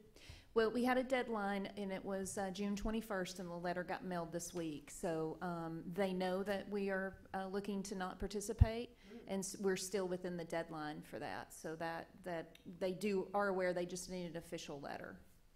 So I mean, if it costs us more money than we're receiving, it doesn't make sense to it's a keep it, so. $23,000 grant for the kids, and it costs about $16,000 for the administrations, in which they do not pay. That is, they have a certain amount that they'll utilize for that. Robert Lang can share information because his team has done research on this, and I was only in support of this if we could provide the same service, because it is a very, very important service for the community, and I feel very passionately that we can still do this, and they Okay, if we were getting a $30,000 grant and it cost us $15,000, then we're gaining $15,000. And if we don't ask for the grant at all, then we're paying the whole $30,000. So in spite of the fact that that's a big administration fee, we're in effect paying more. Well, I understand. I cannot answer that. It was the direction of the finance director. We'll have to give you the information. It disturbs me that they're going that direction without having talked to us about it. Rexanne, the other, totally agree with you, and the other thing that disturbs me, or it might disturb the community, is that many of these kids are not island residents too. I think that they may be the children of people who work on the island. And that, from us justifying to the taxpayers on the island, that might be an issue as well. So I totally agree with you on 2 counts. Well, that's the population of the beach schools. That's right. A lot of it, I know, well, but you can't pretend it's not. Oh, no, I don't pretend that. Ray, what were you gonna say? My experience with grants is that you let them go, they're gone. So the finance department may have taken an action here that we cannot change now. I'm not happy. It was my understanding it would actually be better fiscally responsible for us to not participate. For whatever reason, that was the direction, that the answer that I got, that we would actually have more money to be able to offer if we did not participate. I don't see how. It has to do with the administration fees that they do not cover. So I know I know what you're saying with the amount of the grant. Right. Our administration fees, it was my understanding, it was more than what we got. They only cover so many, each grant is different, and they say, we'll give you $3,000 for administration fees out of this amount that you get. Well, it seemed like it was not, but you're gonna have to clarify that with Robert Lane, because I am not a financial expert on that. But it is on the add-on sheet, so it is under Bay Oaks, and it's in parentheses, $23,000 for that. So that's just something, I'm sorry, Roxanne, I can't answer. It just seems impossible that the cost of administration fees could be higher than the actual grant itself. Well, will you bring that up with Bob Lang tomorrow? Yeah. Tomorrow? Well, whenever. Whenever. Madam Chair, Ray? may I? Ray.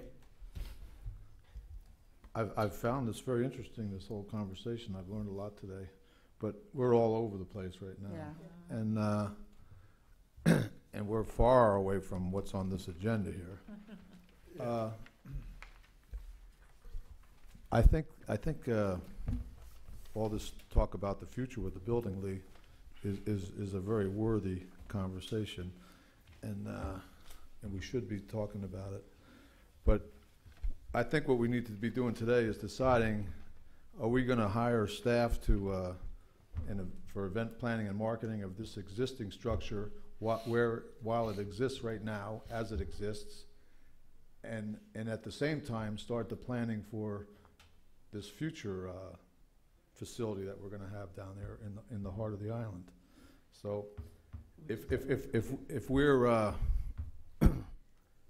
if we're talking today about making the best use of what's there right now, then I think we ought to be talking about hiring the staff. And if that's the case, I presume, Allison, that you're making a budget request this year for those two positions. Is that right? Or?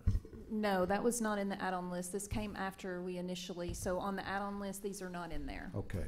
Well, maybe it ought to be. And maybe also, I'll just tell you, I had lunch today with. I'm sorry I didn't have your lunch with you all. I had something else previously planned, and it was with Mayor Hughes and John Gucciardo and Janine Palauskas. And John Lallo happened to be there. But during that conversation, it came up that Janine is leaving her job at Fishtail Marina. And I'm not talking out of school now, because she knows and the Duretts know and everybody knows about it. So I said, well, what's next?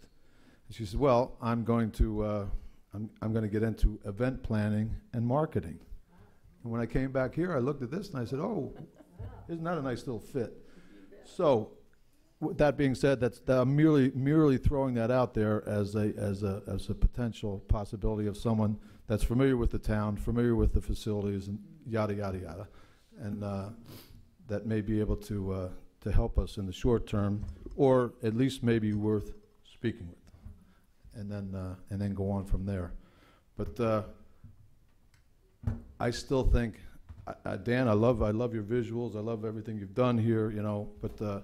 I think the way to get everybody, my opinion now, to get everybody involved is to bring one of these master planners in, take a look at this whole area here.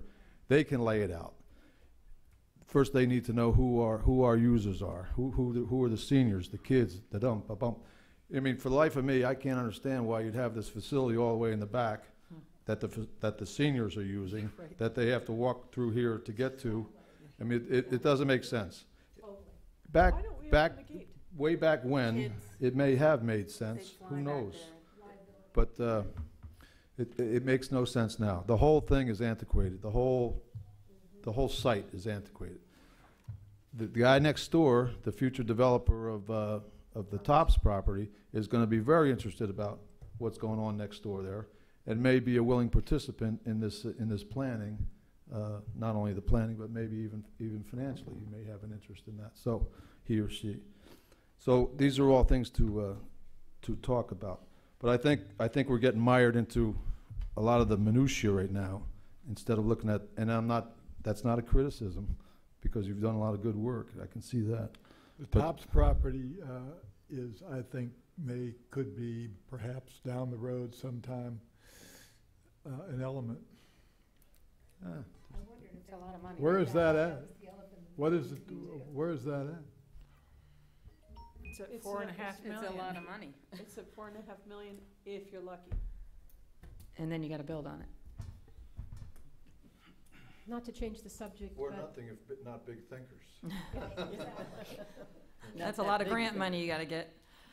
one of the things that the mayor has been asking for years has been a public information officer for the town as a whole. It would seem to make sense to meld this request of staff designated to marketing and event planning that would be part of that person's role. So I would That's a suggest great we look idea. at it in the global sense that this person does it for all the town.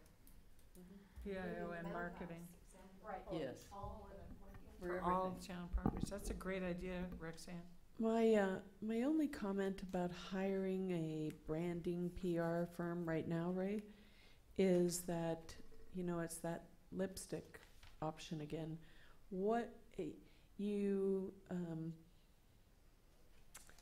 When I was working on the Islander down at Santini Plaza, I didn't open the door until it looked just perfect, and then it was a blast.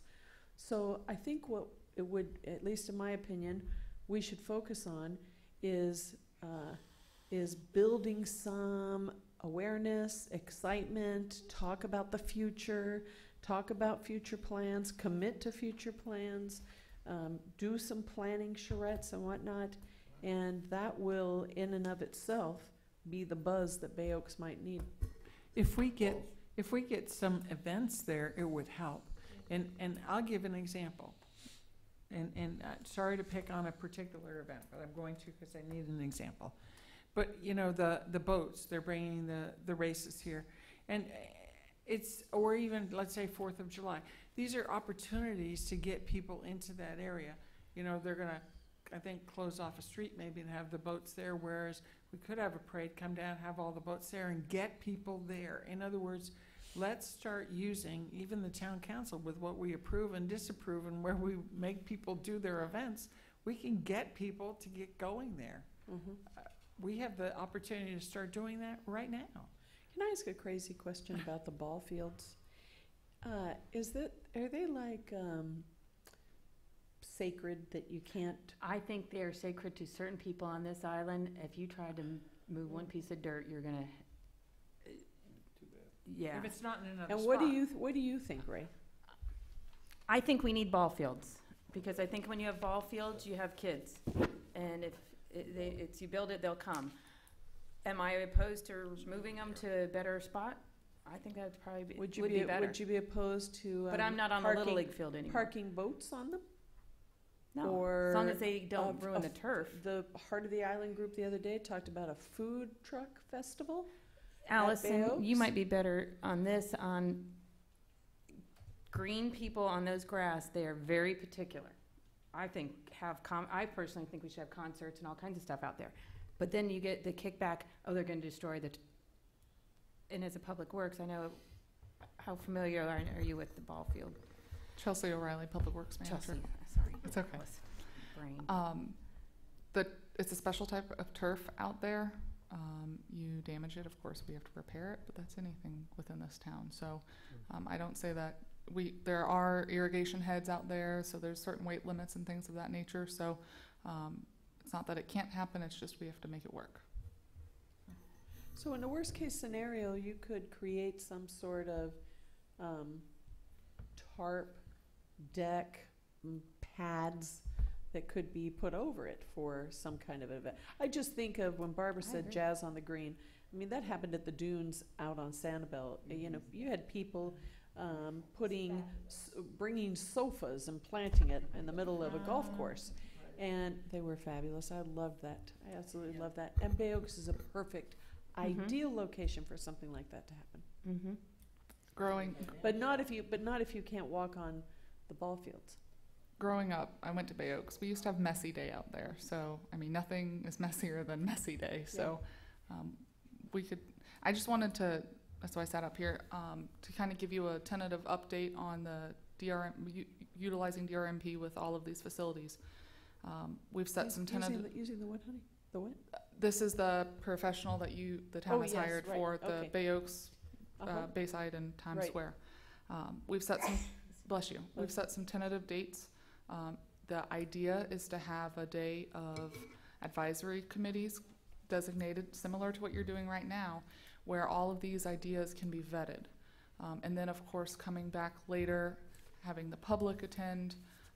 But that, right now, they are only tasked with that new parcel. As you'll see in your add-on list, there's another $150,000 for next year that we're asking for. So your idea of bringing a professional in, they're already here. We already have them. It's just expanding that scope and getting this big picture. So you have made those steps. It's just formalizing your ideas and getting them together, formulating them, getting them together, and presenting that. So are they land planners? They are everything. They did downtown Fort Myers. What is that was Andrew Dwani. It's, Oh, that was the big plan, yeah. Wani. Dwani did it, yeah. What? this is DRMP is the company. Did that, Oh, well, no, did that too. Fort Myers. Yeah, did that And too. Dwani. Yeah. DRMP. Yes. What is is on the ball fields, is that Georgia clay? I don't know the specific type, I'm I sorry. think it's Georgia clay. It's pretty tough stuff.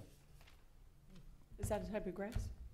No, that's the No, clay. the infield, the dirt. Georgia clay, the red clay. I think it's Georgia clay. Georgia clay. We I- brought that in back in. Well, See, there's Jim. Holler out to him, because he's the one that works on it. I'm always curious when we talk about doing something out there. When we talk about doing something out there, I think you went into the bathroom, Amy. They do it at Twin Stadium all the time. They have concerts out there. But they have a grounds crew to come in and repair it afterwards, you know? It can be done. Yeah.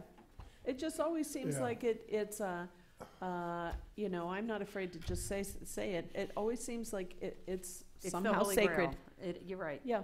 Well, we all have to. I think to me, it's land and it should be used. Well, I'm going to tell you something else, Ray. I think that gate should go away. Wow. And I- if kids don't know they that they did shouldn't that- run in front of cars, then we've got a Well, whole other I know. problem. I agree on that one.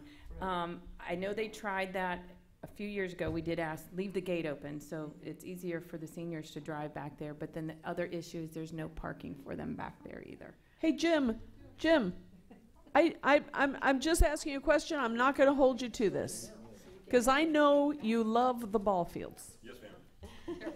Here, just come here and say your name for a second. Just sit right there for 1 second. Jim. Everybody, this is Jim. Jimmy. I know you love the ball fields. Jimmy. It's got a lot of sweat and But, tears. yeah, that's who it is. But would you, how would you feel about, or do you think it'd be possible to have like a concert out there? It's possible, You would, certain times of the year. certain times of year, when it's not baseball season?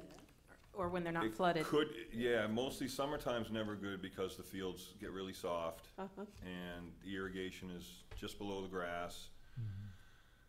Without setting something up out there, I think we've put plywood out there before for bounce houses, Right? things like that. Uh-huh. But we've never really gone to that kind of a Uh-huh. venue. I mean, we had the taste there once, but we didn't do it on the fields just for that reason, you know, for the, well, vehicles, people want to drive their vehicles out there, and that's hard, you know, on the fields. Those fields are old. Yeah. Those fields are old, the grass, I mean, they really need to be, Redone completely? well, yeah, there's a lot of work needs to go into them, but, Good time to move them. Uh-huh. you know, You gotta redo it. Okay, yeah. but I'm talking, you know, like, But if they were top to, dressing, making them level, and maybe a few years down the road doing the irrigation again. But it's Could you not do a good idea to concert? let vehicles and lots of heavy equipment and things to be out there. It takes us one, you know, The reason I asked the question was, and when I saw you walk by, I said, call Jim in here, because I know you love him. The reason I asked the question is because whenever it gets something gets talked about using Bay Oaks and of course, because that's a lot of space, the fields, Yeah. for an event, we hit the glitch of, oh, not the fields. Yeah, And if you're gonna do it on either field, the best would be the bigger one. the softball field. The big field, yeah, the baseball, softball field. The Little League field is too soft, it's too moist, Well, too bigger small. field's the better For one. what you guys are talking about, I believe it's too small, obviously, but Okay. it can be done. But would it work good for, say, like Songwriters Festival, Concerts. concert, October months? People are gonna sit out there on picnic table, on blankets and beach lawn chairs and. whatever. Yeah, I mean, I mean, I would do it, I would do it before baseball season, but Wait. that's not your time of year, you need spring. Right. So, yeah, we can work it out, I don't see why not. Okay, coming straight from the master's mouth. Sorry We're not gonna hold you to any of this, No, Jim. You just came here as a friend to tell me about those fields. And, Thank and you. one of the conversations we might need to have if we're doing if we're talking about talking to the school and stuff with interlocal is, can we use their parking lot then on the weekends and stuff? Like, there's a parking lot right beside where we could have events, and can we cooperatively use that since they Well, and we cooperatively have- use the pool? access to that parking lot through the fence, Right. through the back fence out there. Right up. There's a gate out there, so, but I don't know, they have to ask the school district. Okay, all right. Thanks, Jim. Hey, Jim, is that Georgia clay? It comes from the middle of the state. I believe that they have their own pit up there. JSM gets it from somewhere up around Bartow. It might be Georgia clay. They might have some shipped in. Pretty tough stuff, isn't it? Yeah, It's the grass that I've always heard is the issue. the grass is always the issue because Could once you it, put, would you harm the outfield with aluminum bleachers? no, we've had them out there for football in the past. So that wouldn't, no, that's not a harm. The only thing that would harm the grass is lots of weight, any type of, cigarettes, Boats. burns, boats, Okay, anything that can, Sorry, Joanne, any no vehicle that drips anything okay. will burn the grass, any, Okay. and then you have spots. What kind of grass was that? That is a Bermuda 419 Tifway. Oh, for heaven's sakes. Good, nice, I had no idea. And it's an athletic field turf. They're particular. No, it's an athletic field turf, and I don't think they make that grass anymore. They use other stuff now, but they can maintain it just like, they still have the stuff to maintain it with, but. Okay. If things were to shift back there with fields, is there a grass that can be put in that space? What do you mean shift? Well, I'm just saying, the ball fields got moved somewhere else and that space was just thinking outside the box. Is there a grass that could be put there that's not gonna be used for? You can put anything you want in there. That will sustain cars driving on it or tents being set up on it or? No, you can put anything you want in there, yeah. That will, Floor-tan. I mean, Well, I guess my question was, is there anything is it something that's not gonna hurt it? Yeah, that's a little hardy that would work there versus. If we have the parking area, why do we wanna put vehicles on the grass? You I know? agree, but That would be my next question. If I have a question. Thank you, Jim. Thank you. So I'm sorry to wrangle you in. I just No wanted problem. I'll that, see I you wanted later. to know about that Thank you. darn grass. Good job. Okay, well, I've got to come back to this. Speaking with Ray, I think that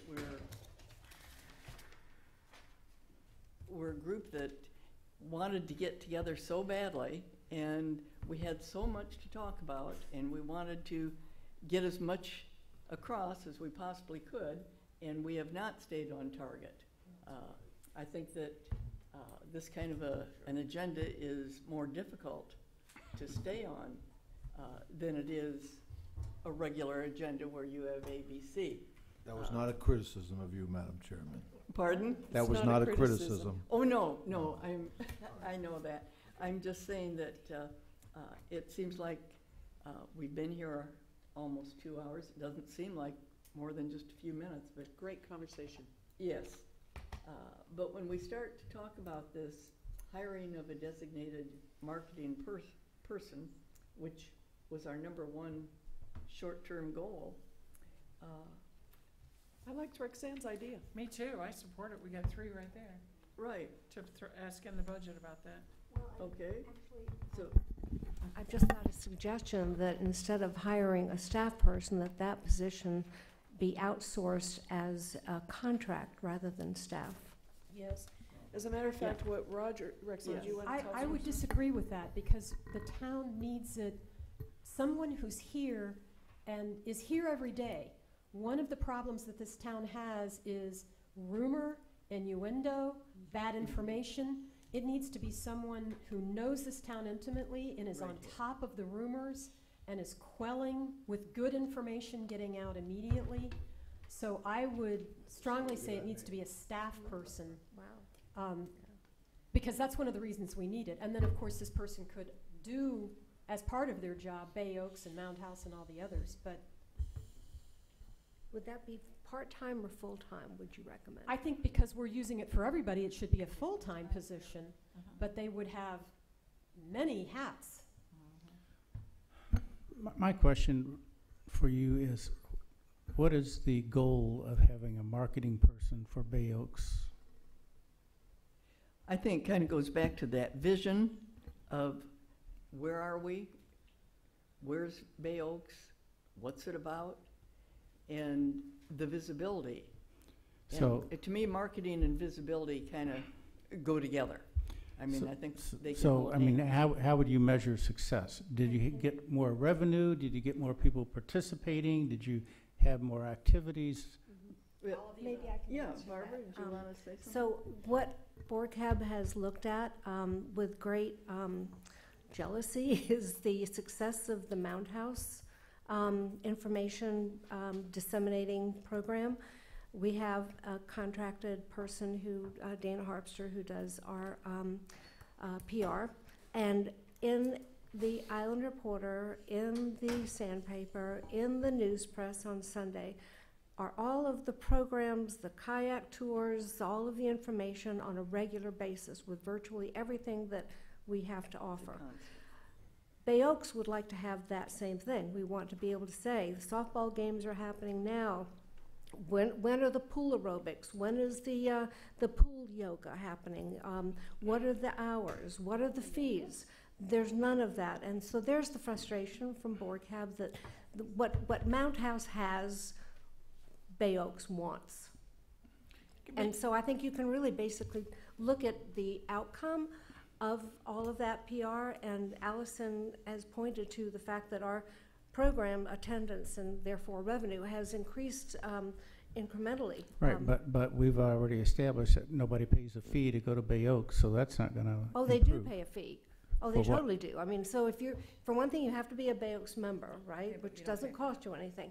But if you want to use the pool to go do pool aerobics, pool, yeah. that's $4. Yeah, $4. for And then if pool. you want to do the fitness class, maybe the yoga class, that's 12 or 15. I can't remember what the fees are. So there's a whole fee structure there in addition to the free membership. Does Sanibel charge fee for the classes, or is that included I in the would think membership? so, yes, exactly. Yeah, Wow. because they've brought in and subcontracted out for instructors to come in, so that most of that fee goes to the instructor. So they're from what I matching understand. cost to revenue, so it's not a net gain. It's not, you're not getting all of it. Yeah.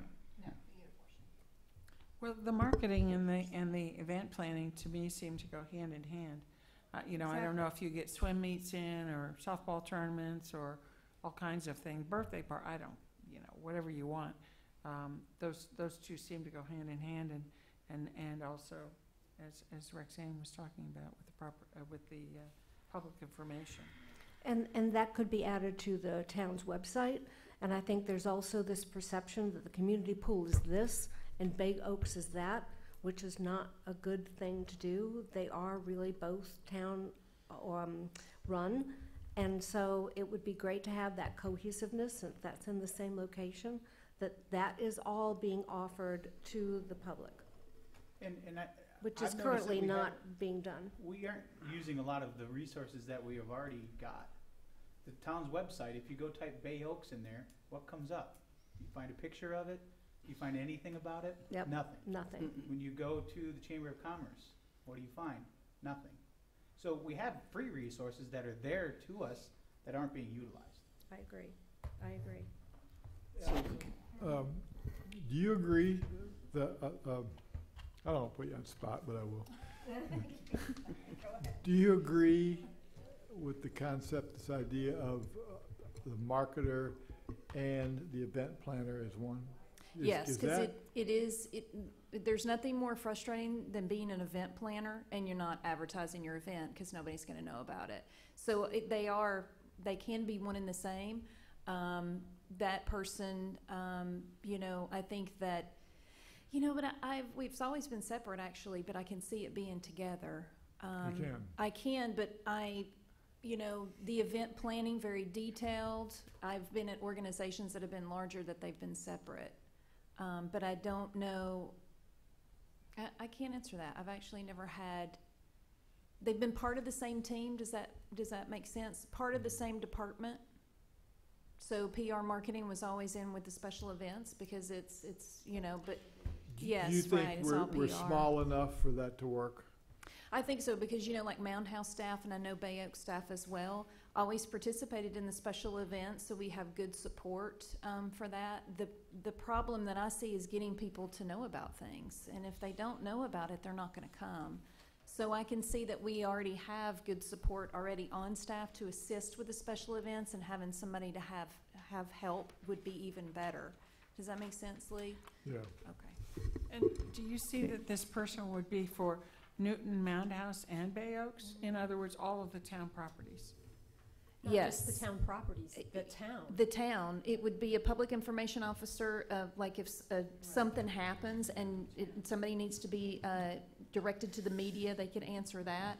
They could also be, exactly, and that's I think what Rexanne was speaking of, as well as just anybody to talk about our amenities. I mean, we have great things here. We have the mooring fields, we have Newton Beach Park, we have all these wonderful Mound House, Bay Oaks, the pool, rec center. We have so many great things, and it would be wonderful to have somebody to help us really get that information out. And I'd like to see a combined, this is what the town has to offer. We're kind of individual now, but we have so many great shared resources. I really, that's my vision for the future, to be able to, somebody comes up wherever they are, hi, welcome to Fort Myers Beach, look at all the great things, and also in conjunction with some of the other partners that we have on the island, which are like organizations. So I do think that it's something that could be for all of those amenities and properties. And to give you another example, we constantly as town council members get requests from the media to talk about glyphosate or this or that or the other. None of us really want to do that. It's not our job. We don't want to be delivering the message because we have different views on things. Said the reporter. I think that's available for comment. Well, but you know what? But Rexanne brings up a topic. That glyphosate topic is a sticky wicket. And I'm glad you pronounced it. Yeah, I've been practicing because I've been talking about it a lot. But the idea is communicating a unified message, the Yes. town's message. Yes. Not my message, not Joanne's message or yours, the town's message. Well, that's the PIO part of it. Yep. right. Yeah. But it And all, we don't have that.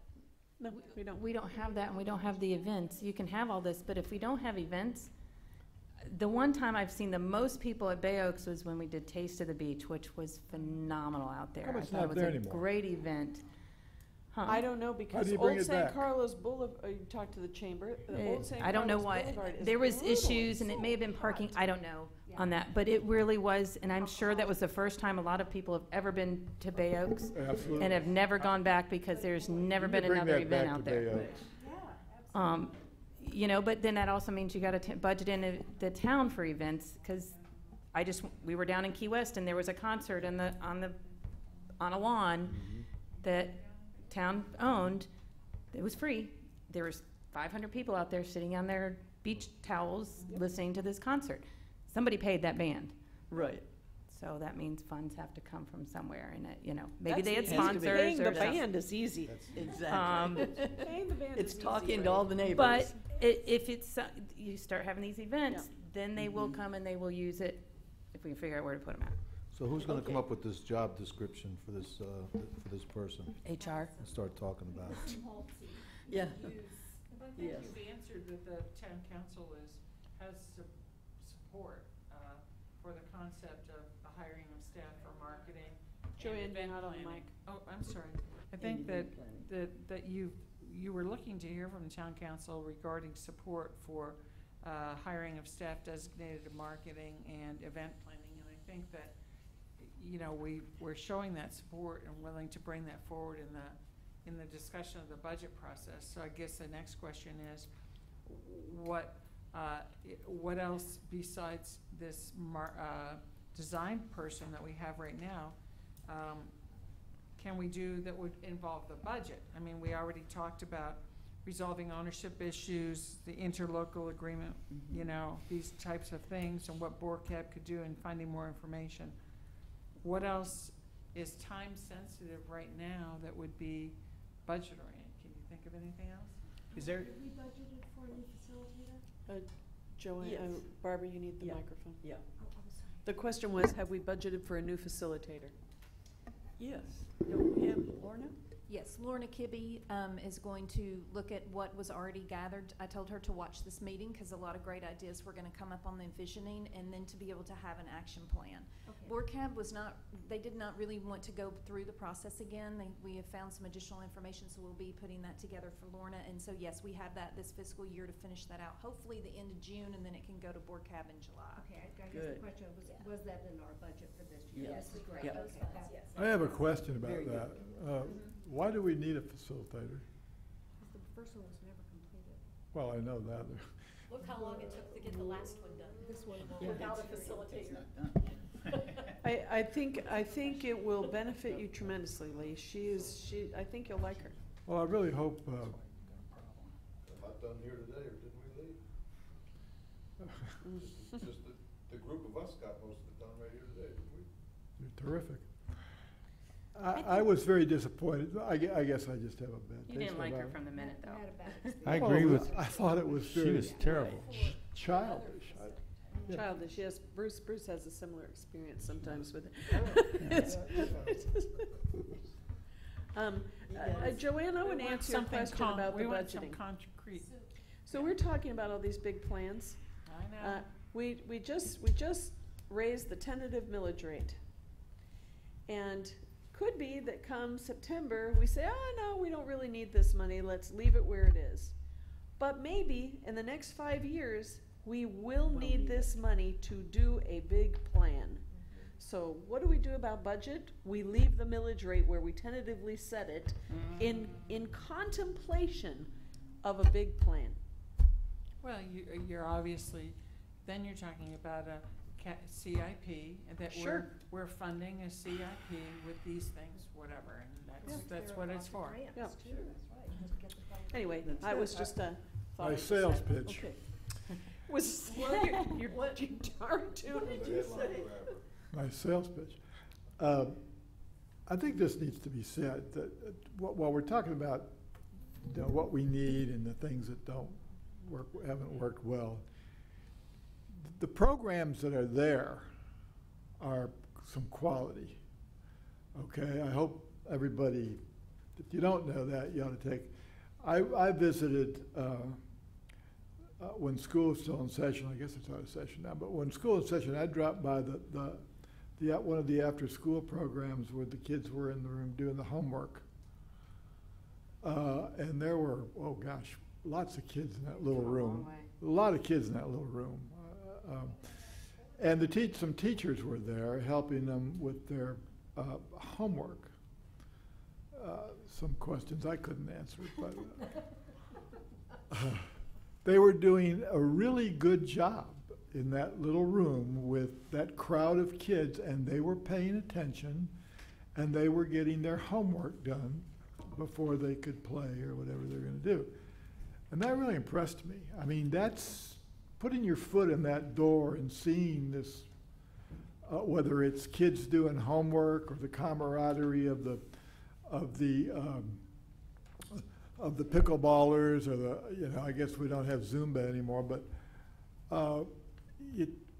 the money that is spent on on recreation facilities, well, I'd much rather have a community center, but is well worth it if you have the kind of place and the kind of programs that are going to bring the people in.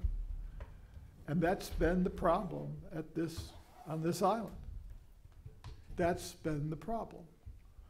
There are people here who don't believe that the money that place costs the taxpayers is worth it. And some of them may have a decent argument.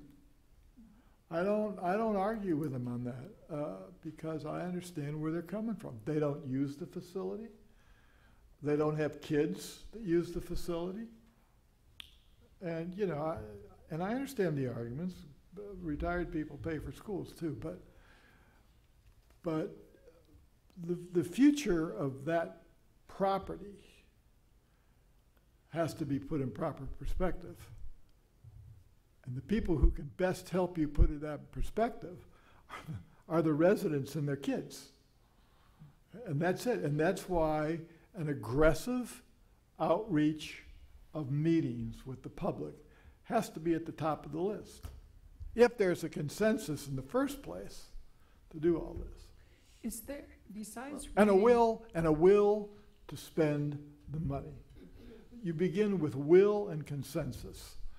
And without that, there's no need in sitting here at the table.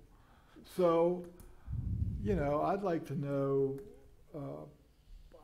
what the people who were elected by the voters who are sitting here today, what they think. Are we going to start seeing this on your agendas? Are we going to start seeing some of these elements for discussion that we've discussed today on your agendas in the near future? That's what I'm trying to get at, precise things that we can be doing. And if we're going to, if town council is going to initially resolve ownership issues and interlocal agreements, we also need, I think, we need a list beyond what Estero and everybody else has agreements for. Like what would need to be specifically in ours? What's unique to our community beyond? So who would get that information for us? Would that be BORCAB? Could BORCAB do research of the interlocals that are currently between the other communities and the school board and whatever? And then also add on how you see that relates to our community, what things we would be asking for that relate to us. So that would be a very specific Well, we could give the task. interlocal task to John, because. Wouldn't that be a it's lawyer legal. issue? Yeah, the town lawyer. Well, it needs to get John to buy into that. But, and then the other thing that we can do right away is, as we said, address it in the budget for that, and then working with the design pro, obviously. So I'm not sure how much more we can do initially. Anybody else on council have any thoughts on what else we can do initially? Well, I go back to what I said earlier. We regularly have, at every council meeting, a member of your committee can come forward and say, we have passed a motion for X, and bring it to us officially during a meeting. I would like to see that list brought to us that says, the building is obsolete because 10 concrete reasons. And then that would give us the ability to move forward and say, okay, now we need to look at the possibilities formally.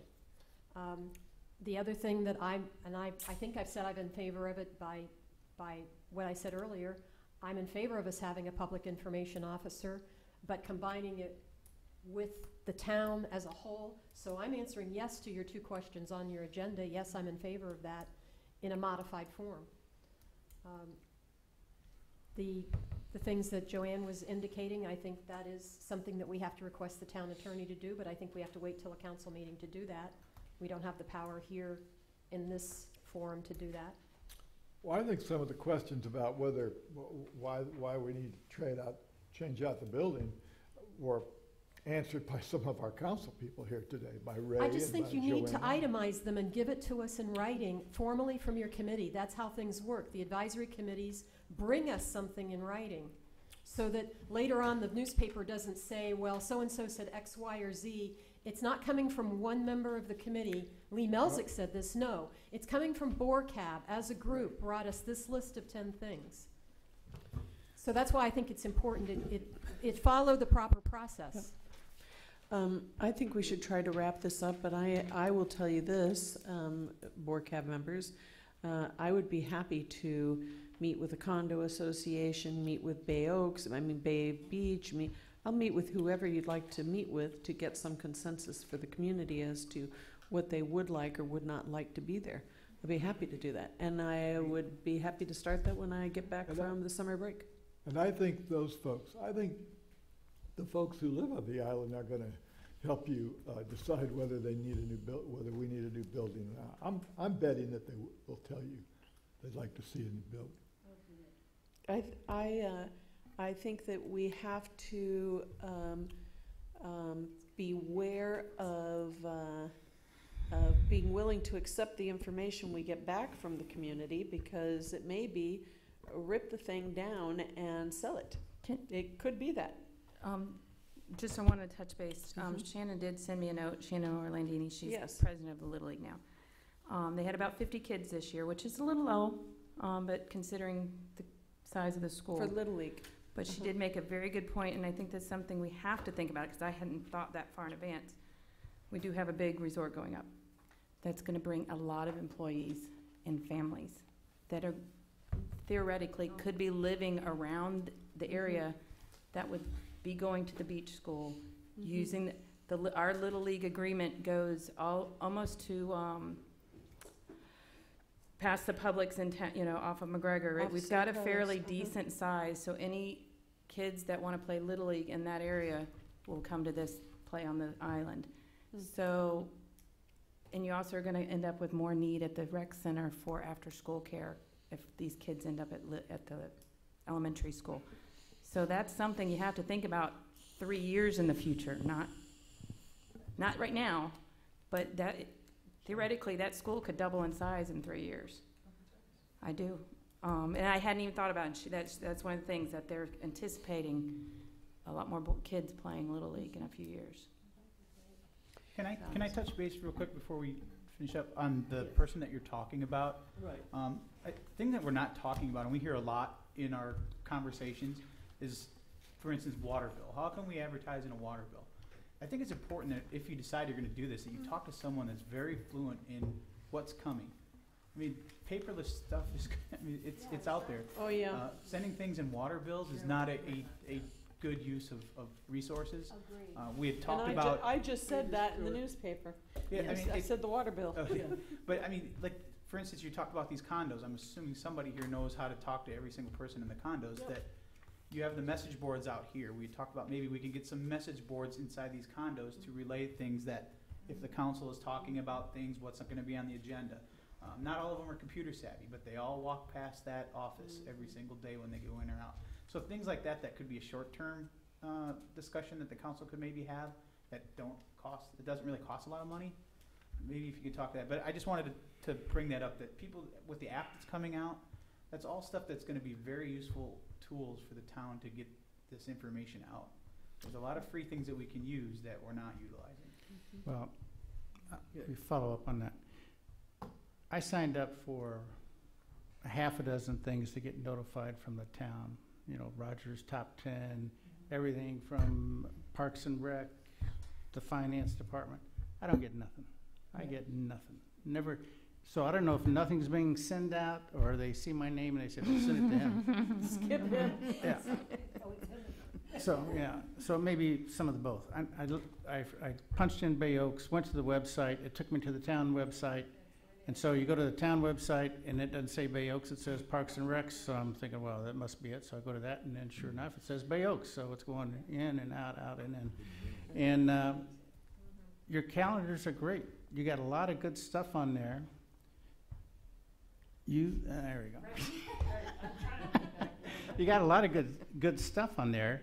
I looked at the Sanibel website and saw their magnificent looking pool. It's beautiful. It looked really, really We could do a nice. field trip. Yeah, I think so. We did it years ago. But I noticed on our website couldn't find a picture of the gym. I couldn't find a picture of the weight room. I didn't see pickleball courts, and I would have that stuff on there because you go there. There's some pictures of the pool, and that's about it that I could see.